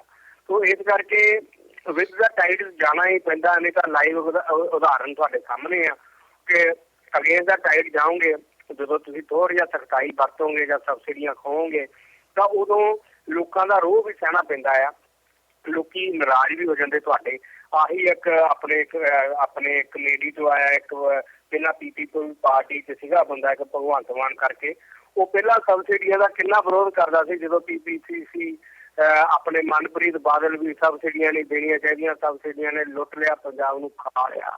ਤੇ ਅੱਜ ਤੇ ਉਹ ਸਭ ਤੋਂ ਜ਼ਿਆਦਾ ਸਬਸਿਡੀਆਂ ਦੇਣ ਵਾਲੀ ਪਾਰਟੀ 'ਚ ਬੈਠਾ ਮਨਪ੍ਰੀਤ ਬਾਦਲ ਤੇ ਭਗਵੰਤ ਮਾਨ ਸਬਸਿਡੀਆਂ ਦਾ ਬਾਦਸ਼ਾਹ ਕੇਜਰੀਵਾਲ ਦਾ ਚੇਲਾ ਬਣਿਆ ਹੋਇਆ। ਦਿੱਲੀ ਦੇ ਵਿੱਚ ਕਿੰਨੀਆਂ ਸਬਸਿਡੀਆਂ, ਬਿਜਲੀ ਪਾਣੀ, ਬਿਜਲੀ ਦੀ ਇੱਕ ਯੂਨਿਟ ਨਹੀਂ ਬਣਾ ਰਿਹਾ ਉਹ, ਪਰ ਬਿਜਲੀ ਫ੍ਰੀ ਦੇ ਰਿਹਾ, ਪਾਣੀ ਫ੍ਰੀ ਦੇ ਰਿਹਾ, ਜਦਕਿ ਦਿੱਲੀ ਦੇ ਵਿੱਚ ਪਾਣੀ ਥੱਲੇ ਦਾ ਥੱਲੇ ਜਾ ਰਿਹਾ ਹੈਗਾ। ਪਾਣੀ ਹਰਿਆਣੇ ਤੋਂ ਲੈ ਰਹੇ, ਪੰਜਾਬ ਤੋਂ ਲੈ ਰਹੇ। ਤੋ ਇਹ ਜਿਹੜਾ ਵਰਤਾਰਾ ਹੈਗਾ ਆ, ਇਸ ਨੂੰ ਇੰਡੀਅਨ ਪੋਲਿਟਿਕਸ ਦੇ ਵਿੱਚ ਨਹੀਂ ਰੋਕਿਆ ਜਾ ਸਕਦਾ। ਤੁਸੀਂ ਸਿੰਗਲ ਆਊਟ ਕਰਕੇ ਕਿਸੇ ਨੂੰ ਕ੍ਰਿਟੀਸਾਈਜ਼ ਨਹੀਂ ਕਰ ਸਕਦੇ। ਤੁਸੀਂ ਸਿੰਗਲ ਆਊਟ ਕਰਕੇ ਕ੍ਰਿਟੀਸਾਈਜ਼ ਕਰਦੇ ਆ ਤਾਂ ਤੁਸੀਂ ਬਾਇਸਡ ਲੱਗੋਗੇ। ਤੁਸੀਂ ਜਿੰਨੀ ਮਰਜ਼ੀ ਕੋਸ਼ਿਸ਼ ਕਰ ਲਓ ਨਾ ਬਾਇਸਡ ਲੱਗਣ ਦੀ, ਪਰ ਤੁਸੀਂ ਬਾਇਸਡ ਲੱਗੋਗੇ ਫਿਰ। ਜੀ ਬਿਲਕੁਲ, ਮੈਂ ਤੁਹਾਡੀ ਗੱਲ ਨਾਲ ਕਿਤੇ ਨਾ ਕਿਤੇ ਸਹਿਮਤ ਹਾਂ। ਪਹਿਲਾਂ ਕਹਿ ਚੁੱਕਿਆ, ਜੇ ਮੈਂ ਇਹਦੇ ਵਿਰੋਧ ਦੇ ਵਿੱਚ ਗੱਲ ਕਰਾਂਗਾ ਮੈਨੂੰ ਇਹ ਸਾਰਾ ਕੁਝ ਸੁਣਨਾ ਪਏਗਾ। ਜਿਸ ਤਰੀਕੇ ਨਾਲ ਮੈਨੂੰ ਦਿਲਰਾਜ ਜੀ ਵੀ ਤੁਸੀਂ ਵੀ ਗੱਲ ਕਹਿ ਰਹੇ ਹੋ, ਮੇਰਾ ਕਹਿਣ ਦਾ ਮਤਲਬ ਇਹ ਨਹੀਂ ਸੀਗਾ ਕਿ ਸਬਸਿਡੀਆਂ ਨੂੰ ਬਿਲਕੁਲ ਬੰਦ ਕਰਨਾ ਚਾਹੀਦਾ, ਪਰ ਅਸੀਂ ਪਿਛਲੇ 50 ਸਾਲ ਤੋਂ ਲੋਕਾਂ ਦਾ ਜੀਵਨ ਪੱਧਰ ਉੱਚਾ ਚੁੱਕਣ ਵਾਸਤੇ ਕੰਮ ਨਹੀਂ ਕਰ ਰਹੇ। ਅਸੀਂ ਲੋਕਾਂ ਨੂੰ ਸਬਸਿਡੀਆਂ ਦਿੰਦੇ ਹਾਂ, ਅਸੀਂ ਉਹਨਾਂ ਨੂੰ ਬਾਹਰੋਂ ਸਪੋਰਟ ਕਰ ਦਿੰਦੇ ਹਾਂ, ਪਰ ਅਸੀਂ ਇਹ ਨਹੀਂ ਦੇਖਦੇ ਕਿ ਉਹ ਇੰਡੀਪੈਂਡੈਂਟ ਕਿੱਦਾਂ ਹੋ ਜਾਣ। ਮੇਰਾ ਮੁੱਦਾ ਸਿਰਫ ਇੰਨਾ ਆ ਕਿ 50 ਸਾਲ ਹੋ ਗਏ ਸਾਨੂੰ ਆਪਣੇ ਲੋਕਾਂ ਨੂੰ ਬਾਹਰੋਂ ਫੰਡ ਦੇ ਕੇ ਕਿਸੇ ਤਰੀਕੇ ਦੇ ਨਾਲ ਸਰਕਾਰਾਂ ਨੂੰ ਸਪੋਰਟ ਕਰਦੇ ਹਾਂ। ਅਸੀਂ ਆਪਣੇ ਲੋਕਾਂ ਨੂੰ ਆਪਣੇ ਬਰਾਬਰ ਖੜੇ ਕਿਉਂ ਨਹੀਂ ਕੀਤਾ? ਆਪਾਂ ਆਪਣੇ ਲੋਕਾਂ ਨੂੰ ਕਮਾਊ ਹੱਥ ਕਿਉਂ ਨਹੀਂ ਬਣਾ ਲਿਆ ਸਰਕਾਰ ਦੇ? ਆਪਾਂ ਉਹਨਾਂ ਨੂੰ ਨਿਹੱਥੇ ਕਰਕੇ ਕਿਉਂ ਬਿਠਾ ਲਿਆ ਹੋਇਆ? ਆਪਾਂ ਉਹਨਾਂ ਨੂੰ ਇੱਦਾਂ ਕਿਉਂ ਕਰ ਰਹੇ ਹਾਂ ਕਿ ਉਹਨਾਂ ਦੀ ਡਿਵੈਲਪਮੈਂਟ ਵਾਸਤੇ ਤਾਂ ਕੁਛ ਨਹੀਂ ਦੇਣਾ, ਪਰ ਜਦੋਂ ਉਹ ਮਰਨ ਲੱਗਣਗੇ ਉਦੋਂ ਉਹਨਾਂ ਦੇ ਮੂੰਹ ਦੇ ਵਿੱਚ 2 ਬੂੰਦ ਜਿਹੜੀ ਹੈਗੀ ਪਾਣੀ ਦੇ ਜ਼ਰੂਰ ਪਾ ਦੇਣੇ ਆ। ਸ਼ਬਦੀਪ ਜੀ, ਤੁਹਾਡੇ ਕੋਲ ਵਿਚਾਰ ਹੋਣ ਤਾਂ ਇਸ ਗੱਲ ਦੇ ਉੱਪਰ ਜੀ। ਇਸੇ ਕਰਕੇ ਤਾਂ ਲੋਕੀ ਬਾਹਰਲੇ ਦੇਸ਼ਾਂ ਦੇ ਵਿੱਚ ਇੰਡੀਆ ਦੇ ਵਿੱਚੋਂ ਆ ਰਹੇ ਆ। ਹੁਣ ਇੱਕ ਮੈਂ ਤੁਹਾਨੂੰ ਥੋੜੀ ਜਿਹੀ ਐਗਜ਼ਾਮਪਲ ਦੇ ਦਿੰਦਾ ਕਿ ਕੇਜਰੀਵਾਲ ਸਾਹਿਬ ਨੇ ਕਹਿਤਾ ਕਿ ਜੀ ਜਿੰਨੇ ਵੀ NRI ਪੰਜਾਬੀ ਹੈਗੇ ਆ ਉਹ ਸਾਰੇ ਦੇ ਸਾਰੇ ਪੰਜਾਬ ਆ ਜਾਓ, ਕਿਉਂਕਿ ਮੈਂ ਪੰਜਾਬ ਇਲੈਕਸ਼ਨਾਂ ਜਿੱਤ ਰਿਹਾ। ਜੇ ਮੈਂ ਪੰਜਾਬ ਇਲੈਕਸ਼ਨਾਂ ਜਿੱਤ ਗਿਆ ਤਾਂ ਸਾਰੇ ਪੰਜਾਬ ਆ ਜਾਓ। ਤੇ ਦਿੱਲੀ ਦੇ NRI ਆ ਨਾ, ਉਹਨਾਂ ਨੂੰ ਕੋਈ ਐਲਰਜੀ ਆ ਜੀ। ਦਿੱਲੀ 2 ਸਾਲ ਹੋ ਗਏ, ਦਿੱਲੀ ਦਾ ਕੋਈ NRI, ਮੇਰੇ ਨਾਲ ਕਈ ਮੁੰਡੇ ਕੰਮ ਕਰਦੇ, ਮੈਂ ਉਹਨਾਂ ਦੇ ਐਡਰੈਸ ਵੀ ਦੇ ਸਕਦਾ। ਉਹਨਾਂ ਨੂੰ ਤਾਂ ਕਿਸੇ ਕੇਜਰੀਵਾਲ ਸਾਹਿਬ ਨੇ ਬੁਲਾਇਆ ਨਹੀਂ ਵੀ ਦਿੱਲੀ ਦੇ NRI ਵੀ ਦਿੱਲੀ ਆ ਜਾਓ। ਕਿ ਪੰਜਾਬ ਦੇ NRI ਉਹਨਾਂ ਨੂੰ ਕੀ ਪਿਆਰ ਆ ਜੀ, ਦੱਸੋ ਮਾੜਾ ਜਿਹਾ। ਪੈਸੇ ਦੀ ਕਹਾਣੀ ਹੈ ਨਾ ਸਰ, ਪੈਸੇ ਦੀ ਕਹਾਣੀ ਹੈ ਨਾ ਸਰ, ਪੈਸੇ ਦੀ ਕਹਾਣੀ ਹੈ ਸਾਰੀ। 20,000 NRI ਉਹਨਾਂ ਨੇ ਕੈਂਪੇਨ ਕਰਨ ਦਾ ਵੈਸੇ ਹੀ ਬੁਲਾ ਲਿਆ ਜੀ। ਜਿਹੜਾ ਕੇਜਰੀਵਾਲ ਹੈਗਾ ਆ ਉਹ ਬਹੁਤ ਜ਼ਿਆਦਾ ਕਰਪਟ, ਪੋਲੀਟੀਕਲੀ ਕਰਪਟ ਬੰਦਾ ਆ। ਉਹ ਲੋਕਾਂ ਦੀਆਂ ਭਾਵਨਾਵਾਂ ਨੂੰ ਖੇਡ ਕੇ, ਮਤਲਬ ਹੀ is the most dangerous politician I have ever seen.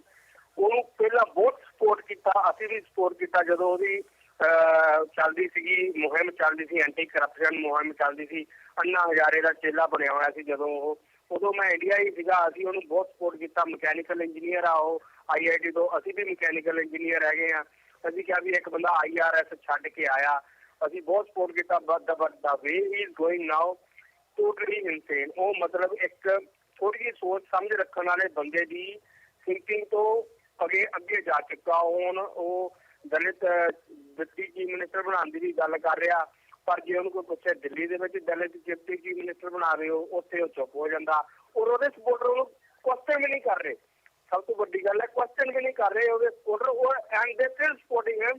ਤੇ ਉਹਨਾਂ ਨੂੰ ਇਹ ਵੀ ਲੱਗ ਰਿਹਾ ਕਿ ਸ਼ਾਇਦ ਕੋਈ ਚੇਂਜ ਵੀ ਕਰ ਦੇਗਾ। ਮੈਨੂੰ ਸਮਝ ਨਹੀਂ ਲੱਗ ਰਹੀ ਜੀ ਕਿ ਇਹ ਸਾਰੀਆਂ ਡਿਸਕਸ਼ਨਾਂ ਬੇਕਾਰ ਹੈ ਜੀ। ਸਾਰਾ ਕੋਈ ਬਦਲ ਹੈ ਨਹੀਂ ਇਸ ਚੀਜ਼। ਬਿਲਕੁਲ ਡਿਸਕਸ਼ਨ ਵੈਸੇ ਕਦੀ ਮੈਂ ਤੁਹਾਡੇ ਨਾਲ ਇੱਕ ਗੱਲ ਤੇ ਨਹੀਂ ਸਹਿਮਤ, ਡਿਸਕਸ਼ਨ ਕਦੀ ਬੇਕਾਰ ਨਹੀਂ ਹੁੰਦੀ। ਅਗਰ ਕੁਝ ਲੋਕ ਵੀ ਤੁਹਾਡੇ ਵਾਂਗੂ ਸੋਚ ਰਹੇ ਨੇ, ਸਾਡੇ ਨਾਲ ਜੁੜੇ ਹੋਏ ਨੇ, ਹੌਲੇ ਹੌਲੀ ਅਸੀਂ ਹੋਪ ਤੇ ਇਹੀ ਕਰਦੇ ਹਾਂ ਕਦੀ ਨਾ ਕਦੀ ਜੇ ਅਸੀਂ ਇੱਕ ਪਰਿਵਾਰ ਵੀ ਚੇਂਜ ਕਰਨ ਵਿੱਚ ਸਫਲ ਹੁੰਦੇ ਹਾਂ ਤਾਂ ਕੁਛ ਨਾ ਕੁਛ ਚੇਂਜ ਤਾਂ ਜ਼ਰੂਰ ਕਰਦੇ ਹਾਂ।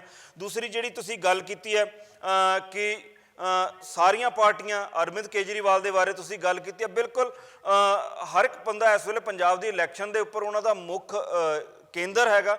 ਚਾਹੇ ਉਹ ਕਿਸੇ ਵੀ ਤਰੀਕੇ ਨਾਲ ਜਿੱਤਣਾ ਚਾਹੁੰਦੇ ਨੇ, ਉਹਨਾਂ ਨੂੰ ਕਿਸੇ ਵੀ ਲੋਕਾਂ ਦੀ ਭਾਵਨਾ ਦੇ ਨਾਲ ਜਾਂ ਦੂਸਰੀਆਂ ਗੱਲਾਂ ਨਾਲ ਫਰਕ ਨਹੀਂ ਪੈਂਦਾ।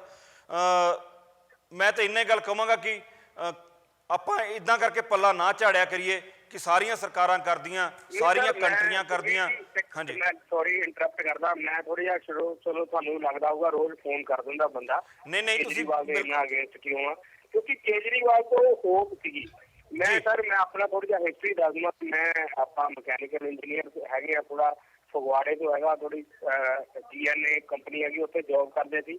2005 ਦੇ ਵਿੱਚ ਆ ਗਏ ਸੀ ਤੇ ਬਿਜਲੀ ਦੀ ਹਾਲਤ ਇੰਨੀ ਖਰਾਬ ਸੀ ਤੇ ਪੁੱਛੋ ਕੁਛ ਨਾ, 3 ਦਿਨਾਂ ਦੇ ਕੱਟ ਲੱਗਦੇ ਸੀ। ਕੈਪਟਨ ਅਮਰਿੰਦਰ ਸਿੰਘ ਜੀ ਉਦੋਂ ਚੀਫ ਮਿਨਿਸਟਰ ਸੀਗੇ ਤੇ ਸੜਕਾਂ ਦੀ ਬਿਜਲੀ ਦੀ ਹਾਲਤ ਬਹੁਤ ਖਰਾਬ ਸੀ। ਅਸੀਂ ਫਿਰ ਕੈਨੇਡਾ ਆ ਗਏ। ਮੈਂ ਉੱਥੇ ਲੋਨ ਲੈਣ ਦੀ ਵੀ ਕੋਸ਼ਿਸ਼ ਕੀਤੀ ਆਪਣੀ ਡਿਗਰੀ ਰੱਖ ਕੇ ਬੈਂਕ ਕੋਲ, ਪਰ ਕਿਸੇ ਨੇ ਲੋਨ ਨਹੀਂ ਦਿੱਤਾ। ਅਸੀਂ ਫਿਰ ਕੈਨੇਡਾ ਆ ਗਏ। ਫਿਰ ਜਦੋਂ ਕੈਨੇਡਾ ਪੋਲੀਟਿਕਸ ਦੇ ਵਿੱਚ ਕੋਈ ਇੰਟਰਸਟ ਨਹੀਂ ਸੀ ਉਸ ਵੇਲੇ। ਜਦੋਂ ਕੈਨੇਡਾ ਆਏ ਤਾਂ ਉਸ ਵੇਲੇ ਪੰਜਾਬ ਦੇ ਵਿੱਚ ਸਮੈਕ ਬਹੁਤ ਚੱਲਦੀ ਸੀ, ਸਾਰਾ ਨਸ਼ਾ ਸਭ ਕੁਛ ਚੱਲਣ ਡਿਆ ਸੀ।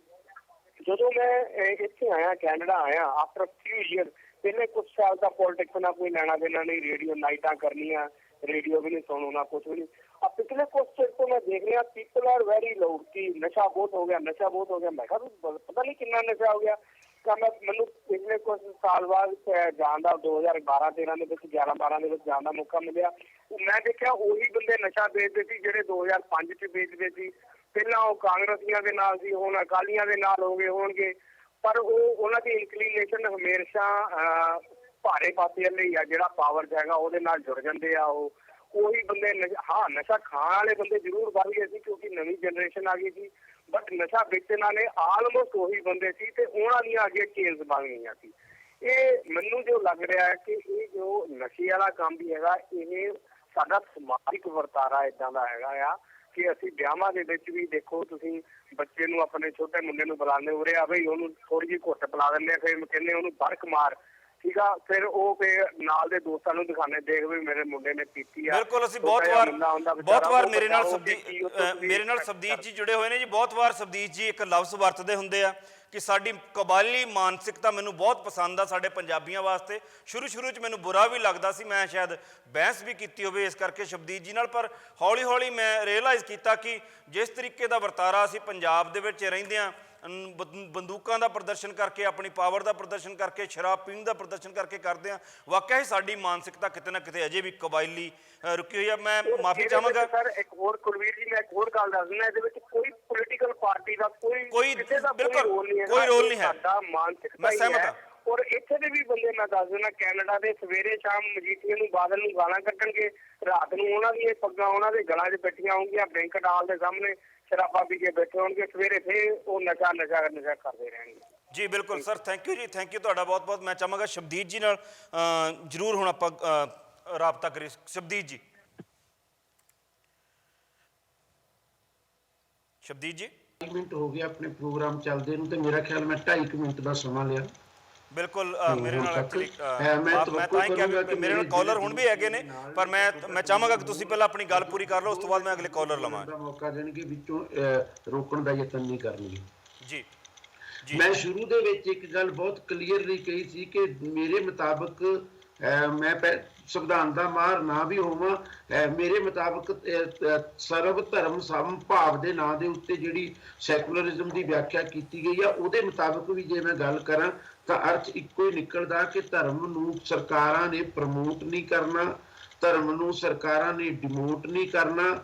ਜੇ ਦੋ ਧਰਮਾਂ ਨਾਲ ਸੰਬੰਧਿਤ ਕੋਈ ਮਾਮਲਾ ਇਕੱਠਾ ਜੁੜ ਜਾਂਦਾ, ਚਾਹੇ ਉਹ ਕਲੈਸ਼ ਦੀ ਸ਼ਕਲ ਦੇ ਵਿੱਚ ਹੋਵੇ ਤੇ ਚਾਹੇ ਉਹ ਸਹੂਲਤਾਂ ਲੈਣ ਦੇਣ ਦੀ ਸ਼ਕਲ ਦੇ ਵਿੱਚ ਹੋਵੇ, ਉਦੋਂ ਸਰਕਾਰ ਨੇ ਇੱਕ ਜਾਂ ਦੂਜੇ ਧਰਮ ਨੂੰ ਸਪੋਰਟ ਨਹੀਂ ਕਰਨਾ। ਸੈਕੂਲਰਿਜ਼ਮ ਮੇਰੇ ਮੁਤਾਬਕ ਇਹ ਹੈ, ਔਰ ਸਾਡੇ ਦੇਸ਼ ਦੇ ਵਿੱਚ ਕਾਂਗਰਸੀ ਸਰਕਾਰਾਂ ਦੇ ਦੌਰ ਤੋਂ ਇਹ ਸਿਲਸਿਲਾ ਚੱਲ ਰਿਹਾ ਕਿ ਅਸੀਂ ਸਰਵ ਧਰਮ ਸਮਭਾਵ ਦੇ ਨਾਂ ਦੇ ਉੱਤੇ ਸਾਰੇ ਧਰਮਾਂ ਦੀਆਂ ਇਮੋਸ਼ਨਲ ਜਿਹੜੇ ਐਟੀਟਿਊਡ ਨੇ, ਜਿਹੜੀ ਉਹਨਾਂ ਦੀ ਮਨੋਦਸ਼ਾ ਵਾ, ਉਹਦਾ ਇਸਤੇਮਾਲ ਕਰਨ ਦਾ ਯਤਨ ਕਰਦੇ ਆ। ਜੇ ਕੁਲਬੀਰ ਜੀ ਦੇ ਵੱਲੋਂ ਵਰਤਿਆ ਗਿਆ ਸ਼ਬਦ ਜਿਹੜਾ ਮੈਂ ਅਕਸਰ ਵਰਤਦਾ ਉਹਨੂੰ ਮੈਂ ਦੁਹਰਾ ਲਵਾਂ ਤਾਂ ਇਹ ਇੱਕ ਤਰ੍ਹਾਂ ਨਾਲ ਫਿਰ ਮੈਂ ਕਹਾਂਗਾ ਕਬਾਇਲੀ ਮਾਨਸਿਕਤਾ ਨੂੰ ਇਸਤੇਮਾਲ ਕਰਨ ਦੀ ਪੂਰੇ ਯਤਨ ਕੀਤੇ ਜਾਂਦੇ ਨੇ ਸਿਆਸੀ ਨੁਕਤਾ ਨਿਗਾਹ ਤੋਂ।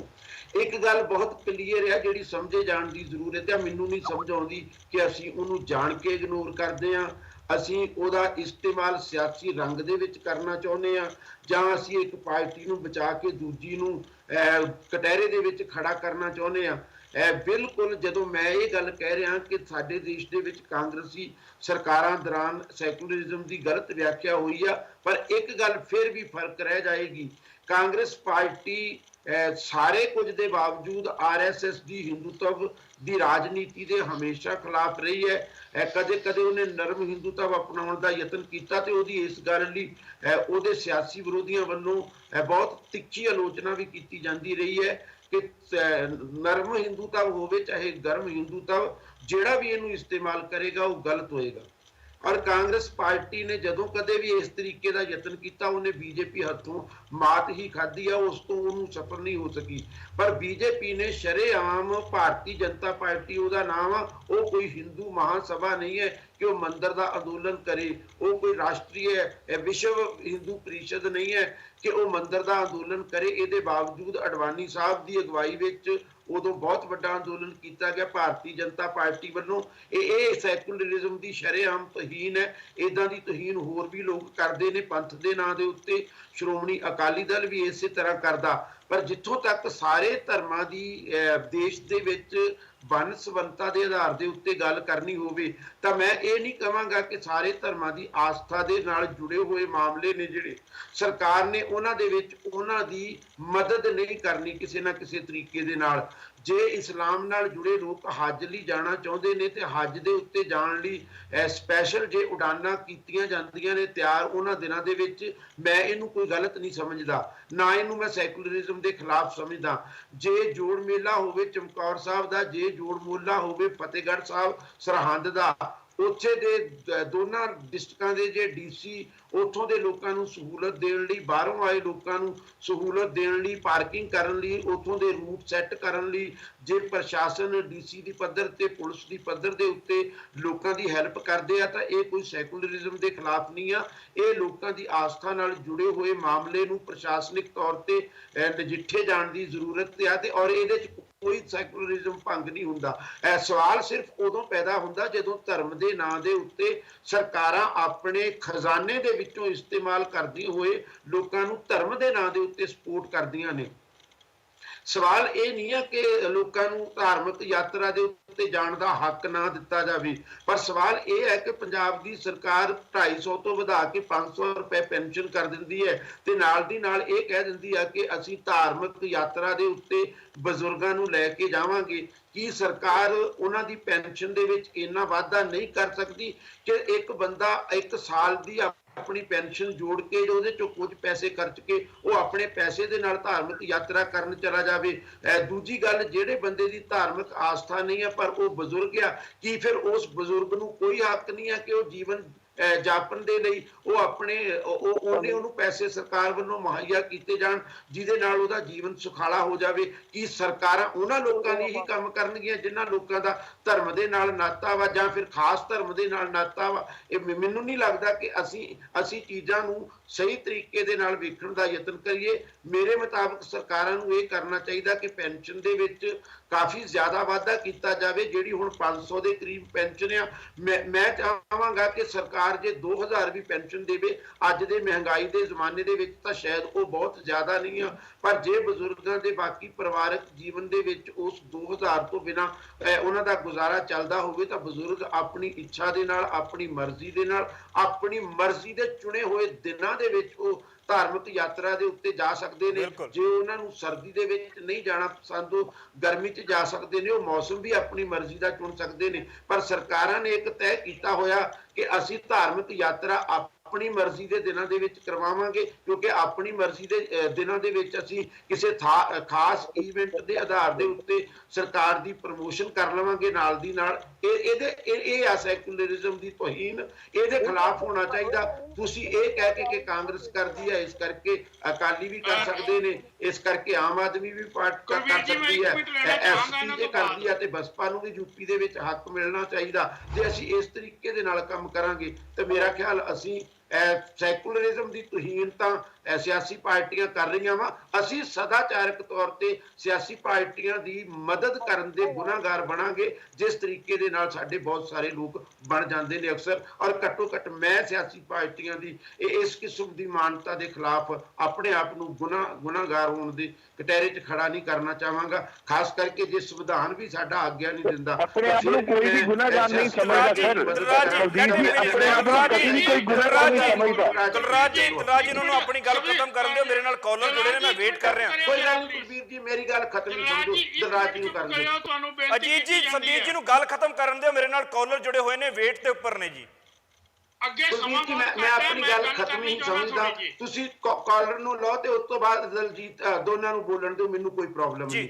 ਮੇਰੇ ਨਾਲ ਦੋ ਕਾਲਰ ਲਾਈਨ ਤੇ ਨੇ ਜੀ, 3489, ਦੂਸਰੇ ਕਾਲਰ ਨੇ 878378। ਹੈਲੋ ਹੈਲੋ हेलो हाँ जी, आप 3489 और 8378।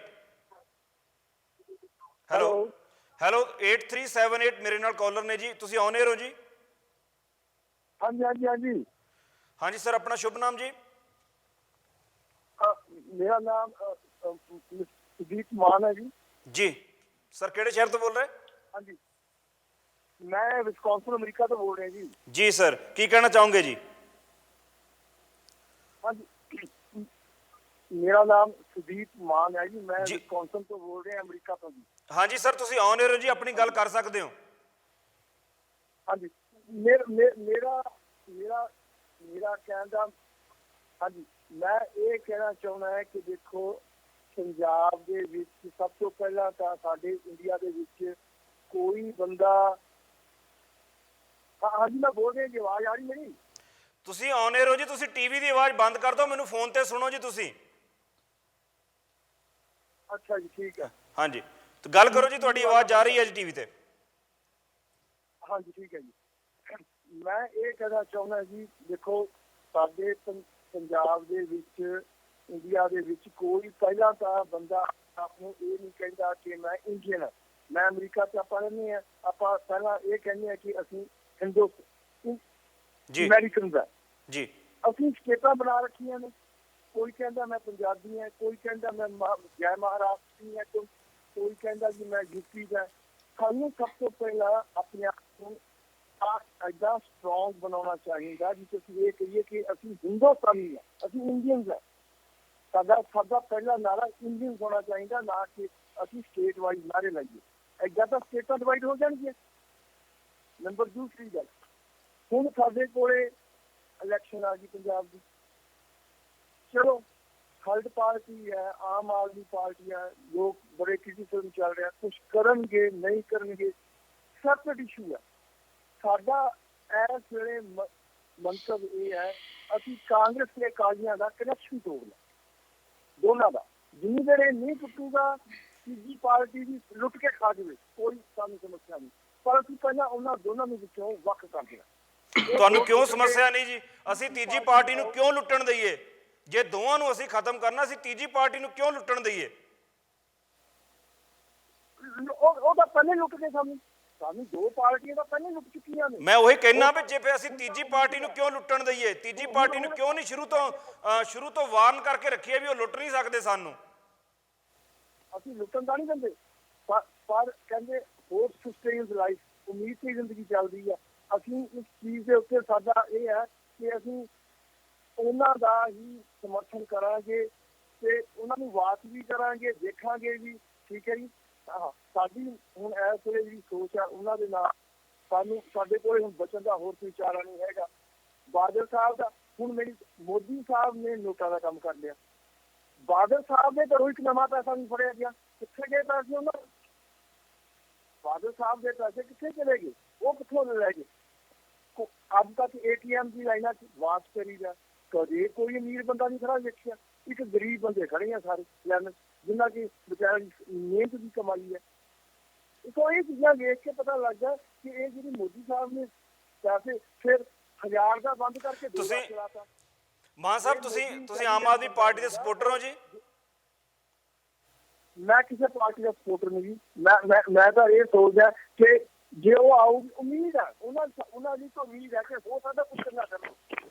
ਬਿਲਕੁਲ ਜੀ। ਸਰ, ਪੂਰਾ ਮਾਨ ਸਾਹਿਬ ਮਾਨ ਸਾਹਿਬ ਇੱਕ ਮਾਨ ਦਿਲਰਾਜ ਜੀ, ਸਾਹਿਬ, ਦਿਲਰਾਜ ਜੀ ਮੈਨੂੰ ਗੱਲ ਪੂਰੀ ਕਰਨ ਜਾਵਾਂਗਾ। ਦਿਓ। ਮਾਨ ਸਾਹਿਬ ਆਪਾਂ ਜੇ 6 ਮਹੀਨੇ ਪਹਿਲਾਂ ਜਾਵਾਂਗੇ ਨਾ ਜੀ, ਪੂਰਾ ਪੰਜਾਬ ਆਮ ਆਦਮੀ ਪਾਰਟੀ ਤੇ ਇੱਕ ਹੋਪ ਲਗਾ ਕੇ ਬੈਠਾ ਸੀ। ਪੂਰਾ ਪੰਜਾਬ 100 ਸੀਟਾਂ ਉਸ ਵੇਲੇ ਆਉਂਦੀਆਂ ਸੀ ਜਦੋਂ ਸਰਵੇ ਹੁੰਦਾ ਸੀ। ਅੱਜ ਪੋਜੀਸ਼ਨ ਕੋਈ ਹੋਰ ਹੈ। ਉਹਨਾਂ ਵਿਸ਼ਵਾਸ ਜਿੰਨਾ ਲੋਕਾਂ ਨੇ ਉਹਨਾਂ ਦੇ ਉੱਪਰ ਕੀਤਾ ਸੀ, ਸ਼ਾਇਦ ਉਹ ਬਣਾਉਣ ਦੇ ਵਿੱਚ ਕਾਮਯਾਬ ਨਹੀਂ ਹੋ ਰਹੇ। ਜਿਹੜੀ ਤੁਸੀਂ ਇੱਕ ਖਦਸ਼ਾ ਜ਼ਾਹਿਰ ਕੀਤਾ ਨਾ ਕਿ ਜੇ ਤੀਜੀ ਪਾਰਟੀ ਲੁੱਟ ਲੈ, ਭਾਵੇਂ ਲੁੱਟ ਲੈ, ਪਰ ਇਹਨਾਂ ਦੋਨਾਂ ਨੂੰ ਆਉਣ ਨਹੀਂ ਦੇਣਾ, ਇਸ ਖਦਸ਼ੇ ਨੂੰ ਮਨ ਦੇ ਵਿੱਚੋਂ ਕੱਢ ਕੇ ਕਲੀਅਰ ਕਰੋ ਕਿ ਅਸੀਂ ਜਿਹਨੂੰ ਵੀ ਤੀਜੀ ਵਾਰੀ ਲਿਆਉਣਾ ਹੁਣ ਉਹਨੂੰ ਅਸੀਂ ਹੁਣ ਲੁੱਟਣ ਨਹੀਂ ਦੇਣਾ, ਚਾਹੇ ਜਿਹੜਾ ਮਰਜ਼ੀ ਆ ਜਾਏ ਜੀ।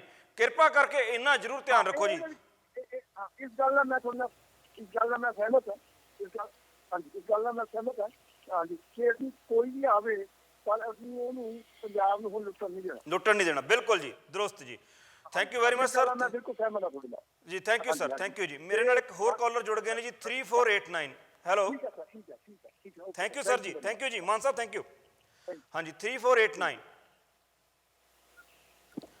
ਹੈਲੋ ਹੈਲੋ, ਮੇਰੇ ਨਾਲ ਕਾਲਰ ਨੇ ਜੀ 3489।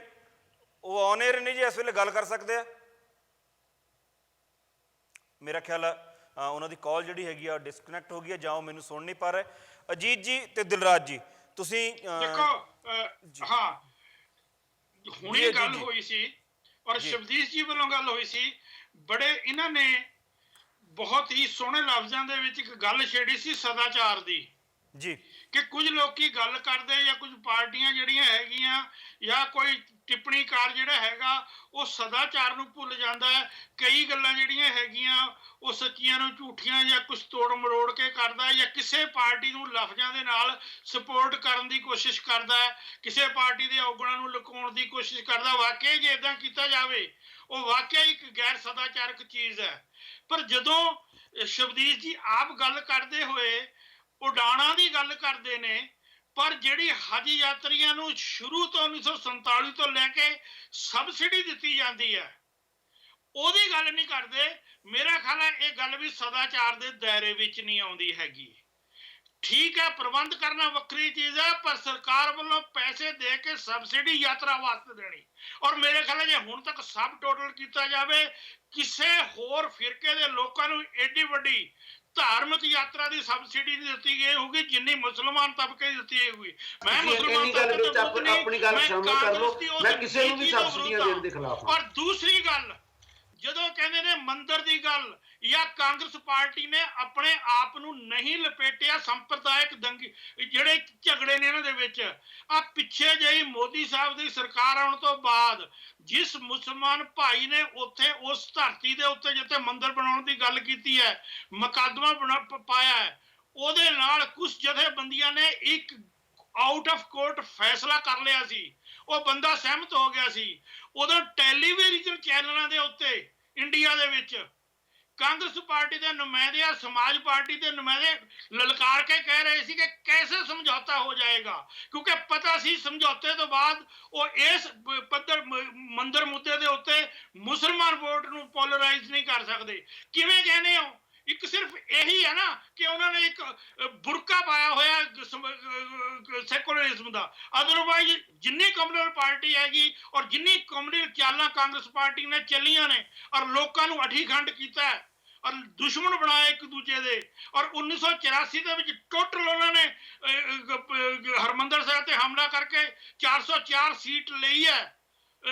ਉਹਦਾ ਕਿਸੇ ਨੇ ਕਮਿਊਨਿਜ਼ਮ ਜਿਹੜਾ ਹੈਗਾ ਵਰਤਾਰਾ ਨਹੀਂ ਕੀਤਾ ਅੱਜ ਤੱਕ। ਤੇ ਫਿਰ ਉਹਦਾ ਜਿਹੜਾ ਸਪੋਰਟ ਕਰਨੀ ਆ ਉਹਨੂੰ ਇਹ ਸ਼ੋਅ ਕਰਨਾ ਕਿ ਉਹ ਕਮਿਊਨਲ ਨਹੀਂ ਹੈਗੇ, ਇਹ ਵੀ ਸ਼ਾਇਦ ਸਦਾਚਾਰ ਦੇ ਵਿੱਚ ਨਹੀਂ ਆਉਂਦਾ ਹੈਗਾ। ਦਿਲਰਾਜ ਜੀ, ਮੈਂ ਸ਼ਬਦੀਪ ਜੀ ਤੁਹਾਡੇ ਵੱਲ ਆਵਾਂਗਾ। ਤੁਸੀਂ ਅਜੀਤ ਜੀ ਦੇ ਜਿਹੜੇ ਅਜੀਤ ਜੀ ਨੇ ਸਵਾਲ ਚੁੱਕੇ, ਮੈਂ ਚਾਹਾਂਗਾ ਉਹਦਾ ਆਨਸਰ ਜ਼ਰੂਰ ਕਰਿਓ, ਪਰ ਮੈਂ ਦਿਲਰਾਜ ਜੀ ਨੂੰ ਜ਼ਰੂਰ ਪਹਿਲਾਂ ਲਵਾਂਗਾ। ਦਿਲਰਾਜ ਜੀ। ਸਰ ਆਪਣੇ ਆਪ ਨੂੰ ਨਿਰਦੋਸ਼ ਕਹਿ ਕੇ ਤੇ ਦੂਜੇ ਨੂੰ ਕਟਹਿਰੇ ਵਿੱਚ ਖੜੇ ਕਰਨਾ ਬਹੁਤ ਸੌਖਾ ਹੁੰਦਾ ਹੈ। ਆਪਣੇ ਆਪ ਨੂੰ ਹਰ ਬੰਦਾ ਸਾਫ਼ ਸੁਥਰਾ ਦੱਸਦਾ, ਮੈਂ ਵੀ ਉਹੀ ਦੱਸਦਾ ਤੇ ਸਰਦੀਪ ਜੀ ਵੀ ਆਪਣੇ ਆਪ ਨੂੰ ਉਹੀ ਦੱਸਦੇ ਪਏ ਸੀਗੇ। ਪਰ ਇਸ ਸਾਰੇ ਦੇ ਸਾਰੇ ਐਪੀਸੋਡ ਵਿੱਚ ਅਜੀਤ ਜੀ ਨੇ ਵੀ ਜਿਹੜੀਆਂ ਗੱਲਾਂ ਕੀਤੀਆਂ ਹੁਣ, ਮੈਨੂੰ ਲੱਗਦਾ ਕਿ ਕੋਈ ਵੀ ਪੋਲੀਟੀਕਲ ਪਾਰਟੀ ਜੋ ਕੁਛ ਵੀ ਕਰਦੀ ਹੈ ਉਹ ਕਿਸੇ ਵੀ ਧਰਮ ਦੀ ਸਕੀ ਨਹੀਂ, ਕਿਸੇ ਇੱਕ ਧਰਮ ਦੀ ਸਕੀ ਨਹੀਂ, ਚਾਹੇ ਉਹ ਕੋਈ ਵੀ ਹੋਵੇ, ਚਾਹੇ ਬਾਦਲਾਂ ਦੀ ਹੋਵੇ, ਚਾਹੇ ਕੈਪਟਨ ਸਾਹਿਬ ਦੀ ਹੋਵੇ, ਚਾਹੇ ਮੋਦੀ ਸਾਹਿਬ ਹੋਣ, ਚਾਹੇ ਕਾਂਗਰਸ ਹੋਵੇ, ਚਾਹੇ ਆਮ ਆਦਮੀ ਪਾਰਟੀ ਹੋਵੇ। ਮੈਨੂੰ ਕੋਈ ਵੀ ਪੋਲੀਟੀਕਲ ਪਾਰਟੀ ਏਦਾਂ ਨਹੀਂ ਲੱਗਦੀ ਜਿਹੜੀ ਕਿਤੇ ਨਾ ਕਿਤੇ ਲੋਕਾਂ ਦਾ ਭਲਾ ਚਾਹੁੰਦੀ ਹੈ ਜਾਂ ਕਿਸੇ ਇੱਕ ਧਰਮ ਦਾ ਭਲਾ ਚਾਹੁੰਦੀ ਹੈ। ਜੋ ਕੁਛ ਵੀ ਪੋਲੀਟੀਕਲ ਪਾਰਟੀ ਕਰਦੀਆਂ ਉਹ ਵੋਟ ਬੈਂਕ ਲਈ ਕਰਦੀਆਂ, ਪਹਿਲੀ ਗੱਲ। ਦੂਜੀ ਗੱਲ, ਮੈਂ ਸਰਦੀਪ ਜੀ ਦੀ ਥੋੜੀ ਜਿਹੀ ਪਿੱਛੇ ਗੱਲ ਤੇ ਜਾਵਾਂਗੇ, ਜਿਹੜੀ ਉਹਨਾਂ ਨੇ ਪੈਨਸ਼ਨ ਦੀ ਗੱਲ ਕੀਤੀ ਸੀ 250 ਤੋਂ ਲੈ ਕੇ ਤੇ ਵਧਾ ਦੇਣੀ ਚਾਹੀਦੀ, 500 ਤੋਂ ਵੀ ਵਧਾ ਦੇਣੀ ਚਾਹੀਦੀ ਕਿ ਲੋਕੀ ਆਪਣੀ ਯਾਤਰਾ ਆਪਣੇ ਆਪ ਕਰ ਸਕਣ। ਬਿਲਕੁਲ ਵਧਾ ਦੇਣੀ ਚਾਹੀਦੀ ਹੈ, ਪਰ ਉਹਦੇ ਲਈ ਦੋ ਚੀਜ਼ਾਂ ਚਾਹੀਦੀਆਂ। ਪਹਿਲਾ, ਸਰਕਾਰ ਕੋਲ ਖਜ਼ਾਨਾ ਹੋਣਾ ਚਾਹੀਦਾ ਵਾ ਕਿ ਜਿਹੜੀਆਂ 500 ਰੁਪਏ ਵਾਲੀਆਂ ਪੈਨਸ਼ਨਾਂ ਉਹ ਤਾਂ ਦਿੱਤੀਆਂ ਨਹੀਂ ਜਾ ਰਹੀਆਂ, ਉਹ 5-5 6-6 ਮਹੀਨੇ ਬਾਅਦ ਇਕੱਠੀਆਂ ਆਉਂਦੀਆਂ ਤੇ 2-2 3-3 ਹਜ਼ਾਰ ਦੀ ਪੈਨਸ਼ਨ। ਇਹੀ ਤਾਂ ਗੱਲ ਕਰਦੇ ਆ। ਮੈਨੂੰ ਕੰਪਲੀਟ ਕਰ ਲੈਣ ਦਿਓ ਜਾਂ ਤੁਸੀਂ ਬੋਲ ਲਓ। ਨਹੀਂ, ਮੈਂ ਤਾਂ ਸਿਰਫ ਤੁਹਾਨੂੰ ਇੱਥੇ ਇਹ ਦੱਸਾਂ ਕਿ ਤੁਸੀਂ ਵੀ ਉਹੀ ਗੱਲ ਕਰਦੇ ਆ, ਅਸੀਂ ਵੀ ਉਹੀ ਗੱਲ ਕਰਦੇ ਆ, ਸਿਰਫ ਤੁਹਾਡਾ ਨਜ਼ਰੀਆ ਹੋਰ ਹੈ, ਸਾਡਾ ਨਜ਼ਰੀਆ ਹੋਰ ਹੈ। ਮੇਰਾ ਦੂਜਾ ਪੁਆਇੰਟ ਬਿਲਕੁਲ ਡਿਫਰੈਂਟ ਹੈ ਕੁਲਵੀਰ ਜੀ। ਦੂਜਾ ਪੁਆਇੰਟ ਇਹ ਹੈ ਕਿ ਸਰਕਾਰ ਨੂੰ ਤਾਂ ਆਪਾਂ ਦੋਸ਼ੀ ਠਹਿਰਾਉਂਦੇ ਆ, ਆਪਾਂ ਉਹ ਲੋਕਾਂ ਨੂੰ ਵੀ ਦੋਸ਼ੀ ਠਹਿਰਾਈਏ ਜਿਨ੍ਹਾਂ ਨੂੰ ਪੈਨਸ਼ਨ ਦੀ ਲੋੜ ਨਹੀਂ ਹੈਗੀ, ਪਰ ਉਹਨਾਂ ਲੋਕਾਂ ਨੇ ਵੀ ਪੈਨਸ਼ਨਾਂ ਕਿਸੇ ਨਾ ਕਿਸੇ ਤਰ੍ਹਾਂ ਇੱਧਰੋਂ ਉੱਧਰੋਂ ਸਰਪੰਚ ਜਾਂ ਲੰਬੜਦਾਰ ਤੋਂ ਜਾਂ ਕਿਸੇ ਤੋਂ ਵੀ ਸਾਈਨ ਕਰਕੇ ਲਵਾਈਆਂ ਹੋਈਆਂ ਵਾ। ਬਹੁਤ ਗਿਣਤੀ ਜਦੋਂ ਵੈਰੀਫਿਕੇਸ਼ਨ ਹੋਏਗੀ, ਬਹੁਤ ਗਿਣਤੀ ਏਦਾਂ ਦੇ ਲੋਕ ਵੀ ਹੋਣਗੇ ਜਿਨ੍ਹਾਂ ਨੂੰ 500-700 1000 ਰੁਪਏ ਦੀ ਜਿਹੜੀ ਪੈਨਸ਼ਨ ਹੁੰਦੀ ਹੈ ਉਹਦੀ ਬਿਲਕੁਲ ਵੀ ਲੋੜ ਨਹੀਂ ਹੈਗੀ, ਪਰ ਮੈਜੋਰਿਟੀ ਆਫ ਬੰਦਿਆਂ ਨੇ ਉਹ ਪੈਨਸ਼ਨਾਂ ਲਵਾਈਆਂ ਹੋਈਆਂ। ਜੇ ਇੱਥੇ ਸਰਕਾਰਾਂ ਤਾਂ ਗਲਤ ਹੈਗੀਆਂ 100% ਗਲਤ ਹੈਗੀਆਂ ਵਾ, ਪੋਲੀਟੀਕਲ ਪਾਰਟੀਆਂ ਸਾਰੀਆਂ ਗਲਤ ਹੈ, ਪਰ ਲੋਕੀ ਵੀ ਬਹੁਤ ਗਲਤ ਹੈਗੇ ਆ। ਜੇ ਲੋਕੀ ਵੀ ਆਪਣੇ ਆਪ ਨੂੰ ਸੁਧਾਰ ਲੈਣ, ਸ਼ੁਰੂਆਤ ਹਮੇਸ਼ਾ ਸੁਧਾਰ ਦੀ ਆਪਣੇ ਆਪ ਤੋਂ ਹੁੰਦੀ ਹੈਗੀ ਆ, ਆਪਣੇ ਆਪ ਨੂੰ ਸਾਰੇ ਸੁਧਾਰ ਲੈਣ ਤੇ ਮੈਨੂੰ ਲੱਗਦਾ ਹਰ ਬੰਦਾ ਆਪਣੀ ਆਪਣੀ ਜ਼ਿੰਮੇਵਾਰੀ ਚੱਕ ਲਵੇ ਤੇ ਸਾਰੀਆਂ ਜ਼ਿੰਮੇਵਾਰੀਆਂ ਕਲੀਅਰ ਹੋ ਜਾਣਗੀਆਂ। ਤੇ ਇੰਡੀਆ, ਜੋ ਤੁਸੀਂ ਕਹਿੰਦੇ ਹੋ ਕਿ ਕੈਨੇਡਾ ਬਹੁਤ ਐਡਵਾਂਸ ਹੈ, ਬਹੁਤ ਵਧੀਆ ਲਾਈਫ ਦੀ ਵੈਲਿਊ ਹੈਗੀ ਹੈ, ਬਿਲਕੁਲ ਹੈਗੀ ਹੈ। ਇਹੀ ਕਾਰਨ ਹੈ ਇੰਡੀਅਨ ਉੱਥੇ ਜਾਂਦੇ ਹੈਗੇ ਆ। ਤੇ ਜੇ ਹਰ ਬੰਦਾ ਆਪਣੇ ਆਪ ਨੂੰ ਸਹੀ ਕਰ ਲਵੇ ਤੇ ਸਾਰਾ ਕੁਝ ਸਹੀ ਹੋ ਸਕਦਾ। ਮੈਂ ਸ਼ਬਦੀਪ ਜੀ ਤੁਹਾਡੇ ਵੱਲ ਆਵਾਂਗਾ। ਮੇਰੇ ਨਾਲ ਦੋ ਕਾਲਰ ਨੇ 6855 ਤੇ 8408। ਮੈਂ ਦੋਨਾਂ ਕਾਲਰਸ ਨੂੰ ਕਹਾਂਗਾ ਕਿ ਮੇਰੇ ਨਾਲ ਜੁੜੇ ਰਹਿਣ, ਸ਼ਬਦੀਪ ਜੀ ਨੂੰ ਆਪਣੀ ਗੱਲ ਕੰਪਲੀਟ ਕਰ ਲੈਣ ਦੇਣ। ਉਸ ਤੋਂ ਬਾਅਦ ਭਾਵੇਂ ਮੇਰੇ ਪ੍ਰੋਗਰਾਮ ਦਾ ਸਮਾਂ ਸਮਾਪਤ ਹੋ ਗਿਆ, ਪਰ ਮੈਂ ਉਹਨਾਂ ਦੋਨਾਂ ਕਾਲਰਸ ਦੀ ਜਿਹੜੀ ਕਾਲ ਜ਼ਰੂਰ ਲਵਾਂਗਾ ਜੀ। ਮੇਰੇ ਨਾਲ ਹੋਲਡ ਦੇ ਉੱਪਰ ਰਹਿਣ ਜੀ ਦੋਨੋਂ ਕਾਲਰ। ਸ਼ਬਦੀਪ ਜੀ ਪਹਿਲਾਂ ਕਾਲਰ ਨੂੰ ਲੈ ਲਓ, ਆਪਾਂ ਉਹਨਾਂ ਨੂੰ ਇੰਤਜ਼ਾਰ ਨਾ ਕਰਵਾਈਏ ਕਿਉਂਕਿ ਮੈਂ ਬਾਅਦ ਦੇ ਵਿੱਚ ਬੋਲ ਲਵਾਂਗਾ ਜੀ। ਥੈਂਕ ਯੂ ਸ਼ਬਦੀਪ ਜੀ। 6855 ਹੈਲੋ। ਅਸੀਂ ਕਵੀ ਜੀ ਦਾ ਜੀਤ ਭਾਈ ਦੀ ਗੱਲ ਕਰੀ ਹੈ, ਜਿਹੜਾ 84 ਚ ਦੰਗੇ ਹੋਏ ਆ ਜੀ, ਉਹ ਦੰਗੇ ਨਹੀਂ ਸੀਗੇ, ਉਹ ਹਿੰਦੂ ਤੇ ਸਿੱਖ ਕਤਲੇਆਮ ਨਹੀਂ ਸੀਗਾ, ਉਹ ਕਾਂਗਰਸ ਤੇ ਸਿੱਖ ਕਤਲੇਆਮ ਕੀ ਕੋਈ ਕਾਂਗਰਸ ਨੇ ਉਹ ਕਰਵਾਇਆ ਸਾਰਾ ਕੁਝ। ਜੋ ਵੀ ਹੋਇਆ, ਜਿੰਨਾ ਵੀ ਇੰਡੀਆ ਜਿੱਥੇ ਜਿੱਥੇ ਵੀ ਹੋਇਆ, ਉਹ ਕਿਸੇ ਹਿੰਦੂ ਨੇ ਨਹੀਂ ਉਹ ਕੀਤਾ, ਕਿਸੇ ਨੇ ਲਾਲਚ ਵਿੱਚ ਕਰ ਲਿਆ ਹੋਵੇ, ਕਿਸੇ ਦੇ ਨਾਲ ਕੋਈ ਜੁੜੀ ਗੱਲ ਹੈਗੀ ਹੈ। ਪਰ ਇਹ ਬਾਹਰੋਂ ਬੰਦੇ ਲਿਆ ਕੇ ਦਿੱਲੀ ਦੇ ਵਿੱਚ ਹਰਿਆਣੇ ਤੋਂ ਇਹਨਾਂ ਨੇ ਕਾਂਗਰਸ ਨੇ ਕਤਲੇਆਮ ਕਰਵਾਇਆ। ਇਹ ਕੋਈ ਹੋਰ ਜੇ ਆਪਾਂ ਜਿਹੜੇ ਹਿੰਦੂਆਂ ਦੇ ਬਲੇਮ ਲਾਉਂਦੇ ਆ, ਇਹ ਹਿੰਦੂਆਂ ਨੇ ਨਹੀਂ ਕਿਸੇ ਨੇ ਕਰਵਾਇਆ ਹੈਗਾ, ਇਹ ਇਕੱਲਾ ਕਾਂਗਰਸ ਦੀ ਦੇਣ ਹੈ। ਓਕੇ ਵੀ ਨਹੀਂ।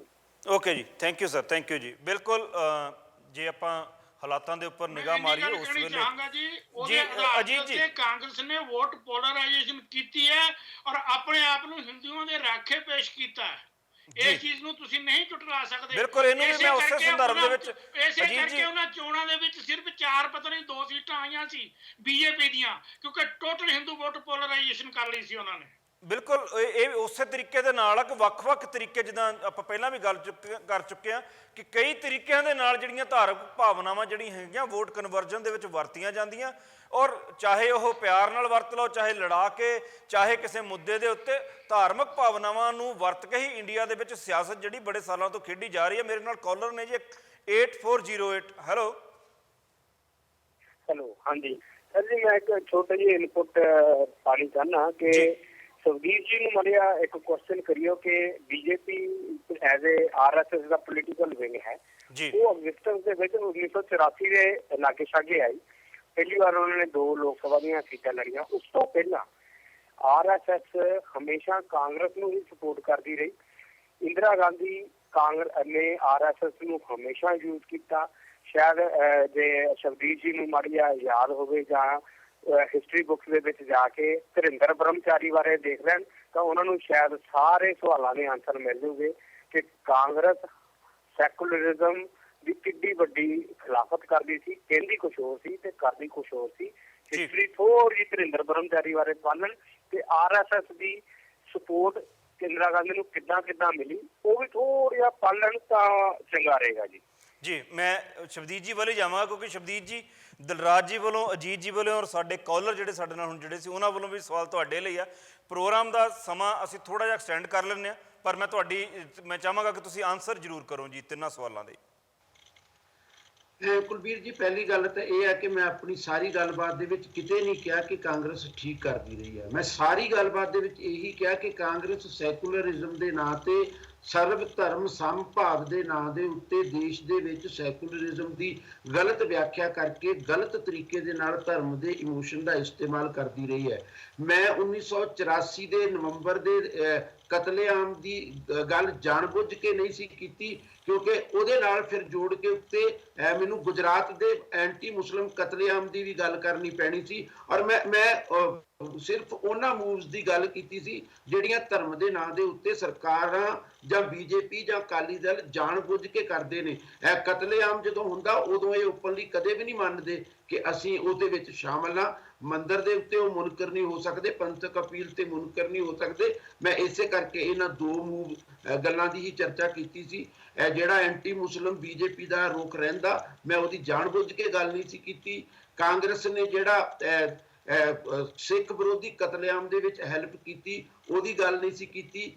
ਕਾਲਰ ਇੱਕ ਗੱਲ ਕਹਿ ਕੇ ਗਏ ਨੇ ਕਿ BJP ਤਾਂ 80 ਚ ਬਣੀ ਆ, ਪਰ ਕਾਲਰ ਵੀ ਆਪਣੀ ਇਤਿਹਾਸਕ ਜਿਹੜੀ ਹਿਸਟਰੀ ਆਪਣੇ ਹਿੰਦੁਸਤਾਨ ਦੀ, ਉਹਦੇ 'ਚ ਥੋੜ੍ਹੀ ਜਿਹੀ ਗੱਲ ਦਰੁਸਤ ਕਰ ਲੈਣ। ਆਜ਼ਾਦੀ ਤੋਂ ਤੁਰੰਤ ਬਾਅਦ 1952 ਵਾਲੀ ਚੋਣ ਤੱਕ, ਜਿਹੜੀ ਪਹਿਲੀ ਚੋਣ ਸੀ ਸਾਡੇ ਦੇਸ਼ ਦੇ ਵਿੱਚ, RSS ਦਾ ਸਿਆਸੀ ਵਿੰਗ ਜਨਸੰਘ ਬਣ ਚੁੱਕਾ ਸੀ, ਜਿਹੜਾ ਬਾਅਦ ਦੇ ਵਿੱਚ ਜਦੋਂ ਜਨਤਾ ਪਾਰਟੀ ਬਣੀ ਐਮਰਜੈਂਸੀ ਦੇ ਖਿਲਾਫ ਇੰਦਰਾ ਗਾਂਧੀ ਦੇ ਵਿਰੁੱਧ, ਜਨਸੰਘ ਨੇ ਆਪਣੇ ਆਪ ਨੂੰ ਜਨਤਾ ਪਾਰਟੀ ਦੇ ਵਿੱਚ ਸ਼ਮੂਲੀਅਤ ਕਰ ਲਈ ਸੀ, ਉਹਦੇ ਅੰਦਰ ਉਹ ਸਮੋ ਗਿਆ ਸੀ। ਪਰ ਜਦੋਂ RSS ਤੇ ਜਨਤਾ ਪਾਰਟੀ ਦੋਨਾਂ ਦੀ ਸਾਂਝੀ ਮੈਂਬਰਸ਼ਿਪ ਹੋਵੇ ਕਿ ਨਾ ਹੋਵੇ, ਇਸ ਸਵਾਲ ਦੇ ਉੱਤੇ ਪਾਰਟੀ ਦੇ ਅੰਦਰ ਬਹਿਸ ਹੋਈ ਸੀ, ਤਾਂ ਇਹ ਲੋਕ ਜਨਤਾ ਪਾਰਟੀ ਨੂੰ ਛੱਡ ਕੇ ਭਾਰਤੀ ਜਨਤਾ ਪਾਰਟੀ ਦੇ ਵਿੱਚ ਬਣਾ ਕੇ ਨਵੇਂ ਸਿਰੇ ਤੋਂ ਸਿਆਸੀ ਕਤਾਰਬੰਦੀ ਦੇ ਵਿੱਚ ਸ਼ਾਮਲ ਹੋ ਗਏ ਸੀ, ਜਿਹਦੀ ਅਗਵਾਈ ਉਦੋਂ ਲਾਲ ਕ੍ਰਿਸ਼ਨ ਅਡਵਾਨੀ ਤੇ ਅਟਲ ਬਿਹਾਰੀ ਵਾਜਪਾਈ ਨੇ ਕੀਤੀ, ਜਿਹੜੇ ਦੇਖਣ ਨੂੰ ਦੋਨਾਂ ਚੋਂ ਇੱਕ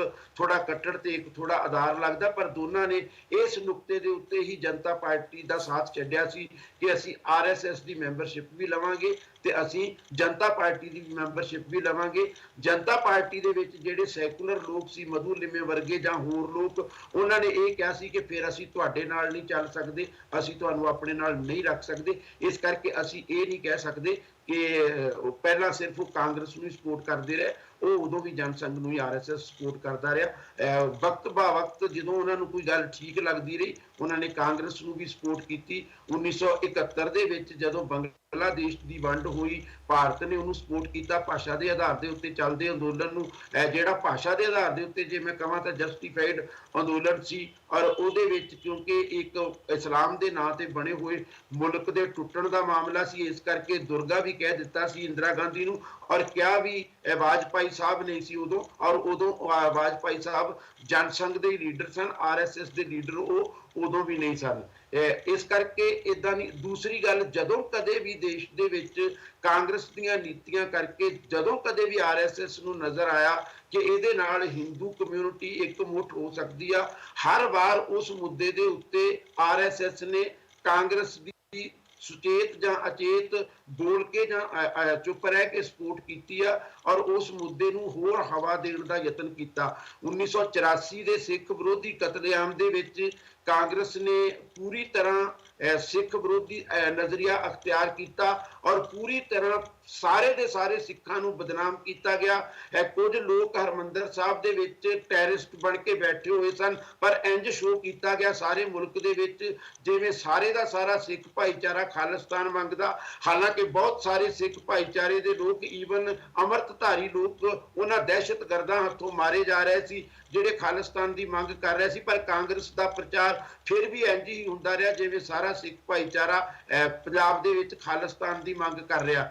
ਇਸੇ ਤਰ੍ਹਾਂ ਜਦੋਂ ਦਿੱਲੀ ਦੇ ਵਿੱਚ ਸਿੱਖ ਵਿਰੋਧੀ ਕਤਲੇਆਮ ਹੋਇਆ, 2 ਬੰਦਿਆਂ ਨੇ ਜਿਹੜੇ ਸਿਕਿਉਰਿਟੀ ਗਾਰਡ ਸੀ ਉਹਨਾਂ ਨੇ ਕਤਲ ਕਰ ਦਿੱਤਾ ਪ੍ਰਧਾਨ ਮੰਤਰੀ ਦਾ। ਉਸ ਕਤਲ ਨੂੰ ਵੀ ਇਸ ਤਰੀਕੇ ਦੇ ਨਾਲ ਪੇਸ਼ ਕੀਤਾ ਗਿਆ ਜਿਵੇਂ 2 ਬੰਦਿਆਂ ਨੇ ਨਹੀਂ, 2 ਸਿਕਿਉਰਿਟੀ ਗਾਰਡ ਨੇ ਨਹੀਂ, ਪੂਰੇ ਸਿੱਖ ਭਾਈਚਾਰੇ ਨੇ ਇੰਦਰਾ ਗਾਂਧੀ ਦੇ ਕਤਲ ਦੇ ਵਿੱਚ ਕੋਈ ਸ਼ਮੂਲੀਅਤ ਕਰ ਦਿੱਤੀ ਹੋਵੇ। ਔਰ ਪੂਰੇ ਦੇਸ਼ ਦੇ ਵਿੱਚ, ਕੱਲੀ ਦਿੱਲੀ ਦੇ ਵਿੱਚ ਹੀ ਕਿਉਂ, ਬੋਕਾਰੋ ਦੇ ਵਿੱਚ ਵੀ ਅਟੈਕ ਹੋਏ, ਹੋਰ ਸ਼ਹਿਰਾਂ ਦੇ ਵਿੱਚ ਵੀ ਸਿੱਖਾਂ ਦੇ ਵਿਰੁੱਧ ਅਟੈਕ ਹੋਏ, ਈਵਨ ਕਲਕੱਤੇ ਦੇ ਵਿੱਚ ਵੀ ਸਿੱਖਾਂ ਦੇ ਵਿਰੁੱਧ ਅਟੈਕ ਹੋਏ। ਫਰਕ ਸਿਰਫ ਇੰਨਾ ਰਿਹਾ ਕਿ ਕਲਕੱਤੇ ਦੇ ਵਿੱਚ 7 ਸਿੱਖ ਮਾਰੇ ਗਏ ਉਹਨਾਂ ਲੋਕਾਂ ਹੱਥੋਂ ਜਿਹੜੇ ਦੰਗਈ ਸਨ, ਤੇ 11 ਲੋਕ ਦੰਗਾ ਕਰਨ ਵਾਲੇ ਪੁਲਿਸ ਦੇ ਹੱਥੋਂ ਮਾਰੇ ਗਏ, ਜਿੱਥੇ ਉਦੋਂ ਲੈਫਟ ਦੀ ਸਰਕਾਰ ਸੀ। ਉਦੋਂ ਅਕਾਲੀ ਦਲ ਨੇ, ਹੋਰ ਸਾਰੇ ਸੈਕੂਲਰ ਲੋਕਾਂ ਨੇ, ਔਰ ਬਹੁਤ ਸਾਰੇ ਲੋਕਾਂ ਨੇ, ਈਵਨ ਕੁਝ ਖਾਲਿਸਤਾਨ ਦੀ ਸਪੋਰਟ ਕਰਨ ਵਾਲੇ ਲੋਕਾਂ ਨੇ ਵੀ ਉਦੋਂ ਲੈਫਟ ਦੀ ਸਰਕਾਰ ਦੀ ਇਸ ਗੱਲੋਂ ਸ਼ਲਾਘਾ ਕੀਤੀ ਸੀ ਕਿ ਉਹਨਾਂ ਨੇ ਕਲਕੱਤੇ ਦੇ ਵਿੱਚ ਘੱਟੋ ਘੱਟ ਦਿੱਲੀ ਨਹੀਂ ਵੰਡ ਦਿੱਤੀ। ਇਸ ਕਰਕੇ ਬਹੁਤ ਕਲੀਅਰ ਗੱਲਾਂ ਨੇ। ਮੈਂ ਫਿਰ ਆਪਣੀ ਗੱਲ ਬਹੁਤ ਸੰਖੇਪ ਕਰਦਾ ਹੋਇਆ ਇਹੀ ਕਹਾਂਗਾ ਕਿ ਮੇਰੇ ਲਈ ਸੈਕੂਲਰਿਜ਼ਮ ਦਾ ਅਰਥ ਇਹ ਹੈ ਕਿ ਸਰਕਾਰ ਕਿਸੇ ਧਰਮ ਨੂੰ ਪ੍ਰਮੋਟ ਨਾ ਕਰੇ, ਸਰਕਾਰ ਕਿਸੇ ਧਰਮ ਨੂੰ ਡਿਮੋਟ ਨਾ ਕਰੇ, ਤੇ ਜਦੋਂ 2 ਫਿਰਕਿਆਂ ਦੇ ਵਿੱਚ ਕੋਈ ਆਪਸੀ ਤਣਾਅ ਪੈਦਾ ਹੁੰਦਾ, ਸਰਕਾਰ ਇੱਕ ਜਾਂ ਦੂਜੇ ਫਿਰਕੇ ਦੀ ਸਪੋਰਟ ਨਾ ਕਰੇ। ਇਹੀ ਸੈਕੂਲਰਿਜ਼ਮ ਆ। ਜੇ ਇਹਨੂੰ ਸਰਵ ਧਰਮ ਸਮਭਾਵ ਦੇ ਨਾਂ ਤੇ ਕਾਂਗਰਸ ਕਰਦੀ ਹੈ, ਮੈਂ ਉਹਦੇ ਵੀ ਖਿਲਾਫ ਆ। ਪੰਥਕ ਨਾਂ ਦੇ ਉੱਤੇ ਜੇ ਸ਼੍ਰੋਮਣੀ ਅਕਾਲੀ ਦਲ ਕਰਦਾ, ਮੈਂ ਉਹਦੇ ਵੀ ਖਿਲਾਫ ਹਾਂ। ਜੇ ਹਿੰਦੂਤਵ ਦੇ ਨਾਂ ਦੇ ਉੱਤੇ ਬੀਜੇਪੀ ਕਰਦੀ ਹੈ ਤਾਂ ਮੈਂ ਉਹਦੇ ਵੀ ਖਿਲਾਫ ਹਾਂ। ਜੇ ਐਸਪੀ ਸਮਾਜਵਾਦੀ ਪਾਰਟੀ ਮੁਸਲਿਮ ਭਾਈਚਾਰੇ ਦੀ ਹਮਾਇਤੀ ਹੋਣ ਦੇ ਨਾਂ ਦੇ ਉੱਤੇ ਪੋਲਰਾਈਜੇਸ਼ਨ ਕਰਦੀ ਹੈ ਯੂਪੀ ਦੇ ਵਿੱਚ, ਤਾਂ ਮੈਂ ਉਹਦੇ ਵੀ ਬਿਲਕੁਲ ਖਿਲਾਫ ਹੋਵਾਂਗਾ। ਇਹ ਜੇ ਬਸਪਾ ਇਦਾਂ ਕਰਦੀ ਹੈ। ਇੱਕ ਗੱਲ ਜਿਹੜੀ ਸਾਡੇ ਕਾਲਰ ਨੇ ਕੀਤੀ ਸੀ ਕਿ ਸਾਡੀਆਂ ਸਟੇਟਾਂ ਬਣੀਆਂ ਹੋਈਆਂ, ਕੋਈ ਕਹਿੰਦਾ ਮੈਂ ਪੰਜਾਬੀ ਆ, ਕੋਈ ਕਹਿੰਦਾ ਮੈਂ ਗੁਜਰਾਤੀ ਆ। ਮਾਫ ਕਰਨਾ, ਮੈਨੂੰ ਪੰਜਾਬੀ ਹੋਣ ਤੇ ਮਾਣ ਆ, ਮੈਨੂੰ ਹਿੰਦੁਸਤਾਨੀ ਹੋਣ ਤੇ ਵੀ ਮਾਣ ਆ, ਔਰ ਮੈਨੂੰ ਕਦੇ ਨਹੀਂ ਲੱਗਦਾ ਕਿ ਪੰਜਾਬੀ ਹੋਣਾ ਮੇਰੇ ਹਿੰਦੁਸਤਾਨੀ ਹੋਣ ਦੇ ਰਾਹ ਦੇ ਵਿੱਚ ਕੋਈ ਰੁਕਾਵਟ ਆ। ਪਰ ਇੱਕ ਕਲਚਰਲ ਸਾਡੀ ਜਿਹੜੀ ਵੰਨ-ਸੁਵੰਨਤਾ ਵਾ, ਉਹ ਮੇਰੇ ਤੋਂ ਮੰਗ ਕਰਦੀ ਆ ਕਿ ਮੈਂ ਆਪਣੇ ਆਪ ਨੂੰ ਪੰਜਾਬੀ ਰੱਖਾਂ, ਤੇ ਮੇਰਾ ਸੰਵਿਧਾਨ ਮੈਨੂੰ ਆਗਿਆ ਦਿੰਦਾ ਕਿ ਮੈਂ ਆਪਣੇ ਆਪ ਨੂੰ ਪੰਜਾਬੀ ਰੱਖਾਂ। ਤੇ ਜੇ ਮੇਰੀ ਕੋਈ ਧਾਰਮਿਕ ਆਸਥਾ ਵਾ ਤਾਂ ਮੈਂ ਉਸ ਆਸਥਾ ਮੁਤਾਬਕ ਵੀ ਆਪਣਾ ਜੀਵਨ ਜੀਵਾਂ। ਜੇ ਮੇਰੀ ਕੋਈ ਧਾਰਮਿਕ ਆਸਥਾ ਨਹੀਂ ਆ ਤਾਂ ਮੈਨੂੰ ਪੂਰੀ ਖੋਲਿਆ ਕਿ ਮੈਂ ਆਪਣੇ ਆਪ ਨੂੰ ਨਾਸਤਿਕ ਸ਼ੋਅ ਕਰਾਂ, ਮੈਂ ਆਪਣੇ ਆਪ ਨੂੰ ਮਾਰਕਸਿਸਟ ਸ਼ੋਅ ਕਰਾਂ, ਮੈਂ ਆਪਣੇ ਆਪ ਨੂੰ ਸਮਾਜਵਾਦੀ ਸ਼ੋਅ ਕਰਾਂ, ਮੈਂ ਆਪਣੇ ਆਪ ਨੂੰ ਕਮਿਊਨਿਜ਼ਮ ਦਾ ਹਾਮੀ ਸ਼ੋਅ ਕਰਾਂ। ਇਹ ਮੇਰਾ ਸੰਵਿਧਾਨ ਘੱਟੋ ਘੱਟ ਮੈਨੂੰ ਆਗਿਆ ਦਿੰਦਾ। ਕੱਲ ਨੂੰ ਕੋਈ ਸੰਵਿਧਾਨ ਬਦਲ ਜਾਵੇ, ਕਵੇ ਇਹ ਦੇਸ਼ ਹਿੰਦੂਆਂ ਦਾ ਹੈ, ਹਿੰਦੂਤਵਵਾਦੀ ਹੈ, ਤਾਂ ਉਦੋਂ ਮੇਰੀ ਕੀ ਪੋਜੀਸ਼ਨ ਹੋਵੇਗੀ। ਕੁਦਰਤੀ ਗੱਲ ਹੈ, ਜੇ ਮੈਂ ਆਪਣੇ ਵਿਚਾਰਾਂ ਦੇ ਉੱਤੇ ਰਹਿਣਾ ਚਾਹਾਂਗਾ ਤਾਂ ਮੈਨੂੰ ਸੱਤਾ ਦਾ ਜਿਹੜਾ ਉਹ ਮੁਕਾਬਲਾ ਕਰਨਾ ਪਵੇਗਾ ਜਿਸ ਵੀ ਤਰੀਕੇ ਦੇ ਨਾਲ। ਪਰ ਹੁਣ ਦਾ ਸੰਵਿਧਾਨ ਮੈਨੂੰ ਆਗਿਆ ਦਿੰਦਾ ਕਿ ਮੈਂ ਧਾਰਮਿਕ ਰਹਾਂ ਜਾਂ ਗੈਰ ਧਾਰਮਿਕ ਹੋ ਜਾਵਾਂ ਜਾਂ ਮੈਂ ਨਾਸਤਿਕ ਹੋ ਜਾਵਾਂ। ਔਰ ਇਸ ਗੱਲ ਦੀ ਪਾਲਣਾ ਹਰ ਕੋਈ ਕਰੇ, ਉਹਨੂੰ ਕਰਨ ਦਾ ਹੱਕ ਹੈ। ਔਰ ਜੇ ਸਰਕਾਰ ਇਹਦੇ 'ਚ ਦਖਲ ਦਿੰਦੀ ਹੈ ਤਾਂ ਸਾਡਾ ਹੱਕ ਹੈ ਕਿ ਅਸੀਂ ਉਸ ਸਰਕਾਰ ਦੀ ਵਿਰੋਧਤਾ ਕਰੀਏ। ਔਰ ਇਸੇ ਆਧਾਰ ਦੇ ਉੱਤੇ ਅਕਾਲੀ ਦਲ ਦੇ ਜਿਹੜੇ ਧਾਰਮਿਕ ਯਾਤਰਾਵਾਂ ਦੇ ਪੈਂਤੜੇ ਆ, ਮੈਂ ਉਹਨਾਂ ਦਾ ਵਿਰੋਧ ਕਰਦਾ। ਅਦਰਵਾਈਜ਼ ਮੈਨੂੰ ਕਿਸੇ ਨਾਲ ਕੋਈ ਇਤਰਾਜ਼ ਨਹੀਂ। ਸਰਕਾਰ ਕਿਸੇ ਦੇ ਧਰਮ 'ਚ ਦਖਲ ਨਾ ਦੇਵੇ, ਕਿਸੇ ਦੀ ਆਸਥਾ 'ਚ ਦਖਲ ਨਾ ਦੇਵੇ। ਮੈਂ ਤੇ ਕਹਾਂਗਾ ਸਰਕਾਰ ਕਿਸੇ ਡੇਰੇਦਾਰ ਦੇ ਡੇਰੇ ਦੇ ਵਿੱਚ ਵੀ ਦਖਲ ਦੇਵੇ, ਕਿਉਂਕਿ ਲੋਕੀ ਡੇਰੇ ਦੇ ਉੱਤੇ ਜੇ ਜਾਂਦੇ ਨੇ ਤੇ ਕਿਸੇ ਆਸਥਾ ਨਾਲ ਜਾਂਦੇ ਨੇ। ਮੈਨੂੰ ਤਾਂ ਇਸ ਗੱਲ ਤੇ ਵੀ ਇਤਰਾਜ਼ ਹੈ ਕਿ ਡੇਰੇ 'ਚ ਦਖਲ ਦਿੱਤਾ ਜਾਵੇ। ਹਾਲਾਂਕਿ ਮੈਂ ਡੇਰਾਵਾਦੀ ਸ਼ਬਦੀਰ ਦੇ ਖਿਲਾਫ ਹਾਂ ਔਰ ਮੈਂ ਡੇਰੇ ਦੇ ਹੱਕ ਦੇ ਵਿੱਚ ਕਦੇ ਨਹੀਂ। ਅਜੀਤ ਜੀ, ਸ਼ਬਦੀਰ ਜੀ ਚਲੋ ਕੋਈ ਗੱਲ ਨਹੀਂ, ਗੱਲ ਖਤਮ ਕਰੋ ਜੀ। ਮੈਂ ਬੋਲਣ ਦਿਓ ਜੀ। ਹਾਂ ਅਜੀਤ ਜੀ ਮੇਰੀ ਗੱਲ ਸੁਣ ਲਓ ਪਲੀਜ਼। ਅਜੀਤ ਜੀ ਪਲੀਜ਼, ਮੈਂ ਬ੍ਰੇਕ ਲੈਣ ਲੱਗਾ। ਬ੍ਰੇਕ ਤੋਂ ਬਾਅਦ ਅਸੀਂ ਕੰਟੀਨਿਊ ਕਰਾਂਗੇ ਜੀ। ਮੈਂ ਟੈਕਨੀਕਲ ਟੀਮ ਨੂੰ ਕਹਾਂਗਾ ਕਿ ਬ੍ਰੇਕ ਲੈਣਾ ਜੀ। ਸਾਰਿਆਂ ਦਾ ਥੈਂਕ ਯੂ। ਬ੍ਰੇਕ ਤੋਂ ਬਾਅਦ ਦੁਬਾਰਾ ਇਸੇ ਡਿਸਕਸ਼ਨ ਨੂੰ ਅੱਗੇ ਤੋਰਾਂਗੇ ਜੀ ਅਸੀਂ। ਥੈਂਕ ਯੂ ਵੈਰੀ ਮਚ ਜੀ।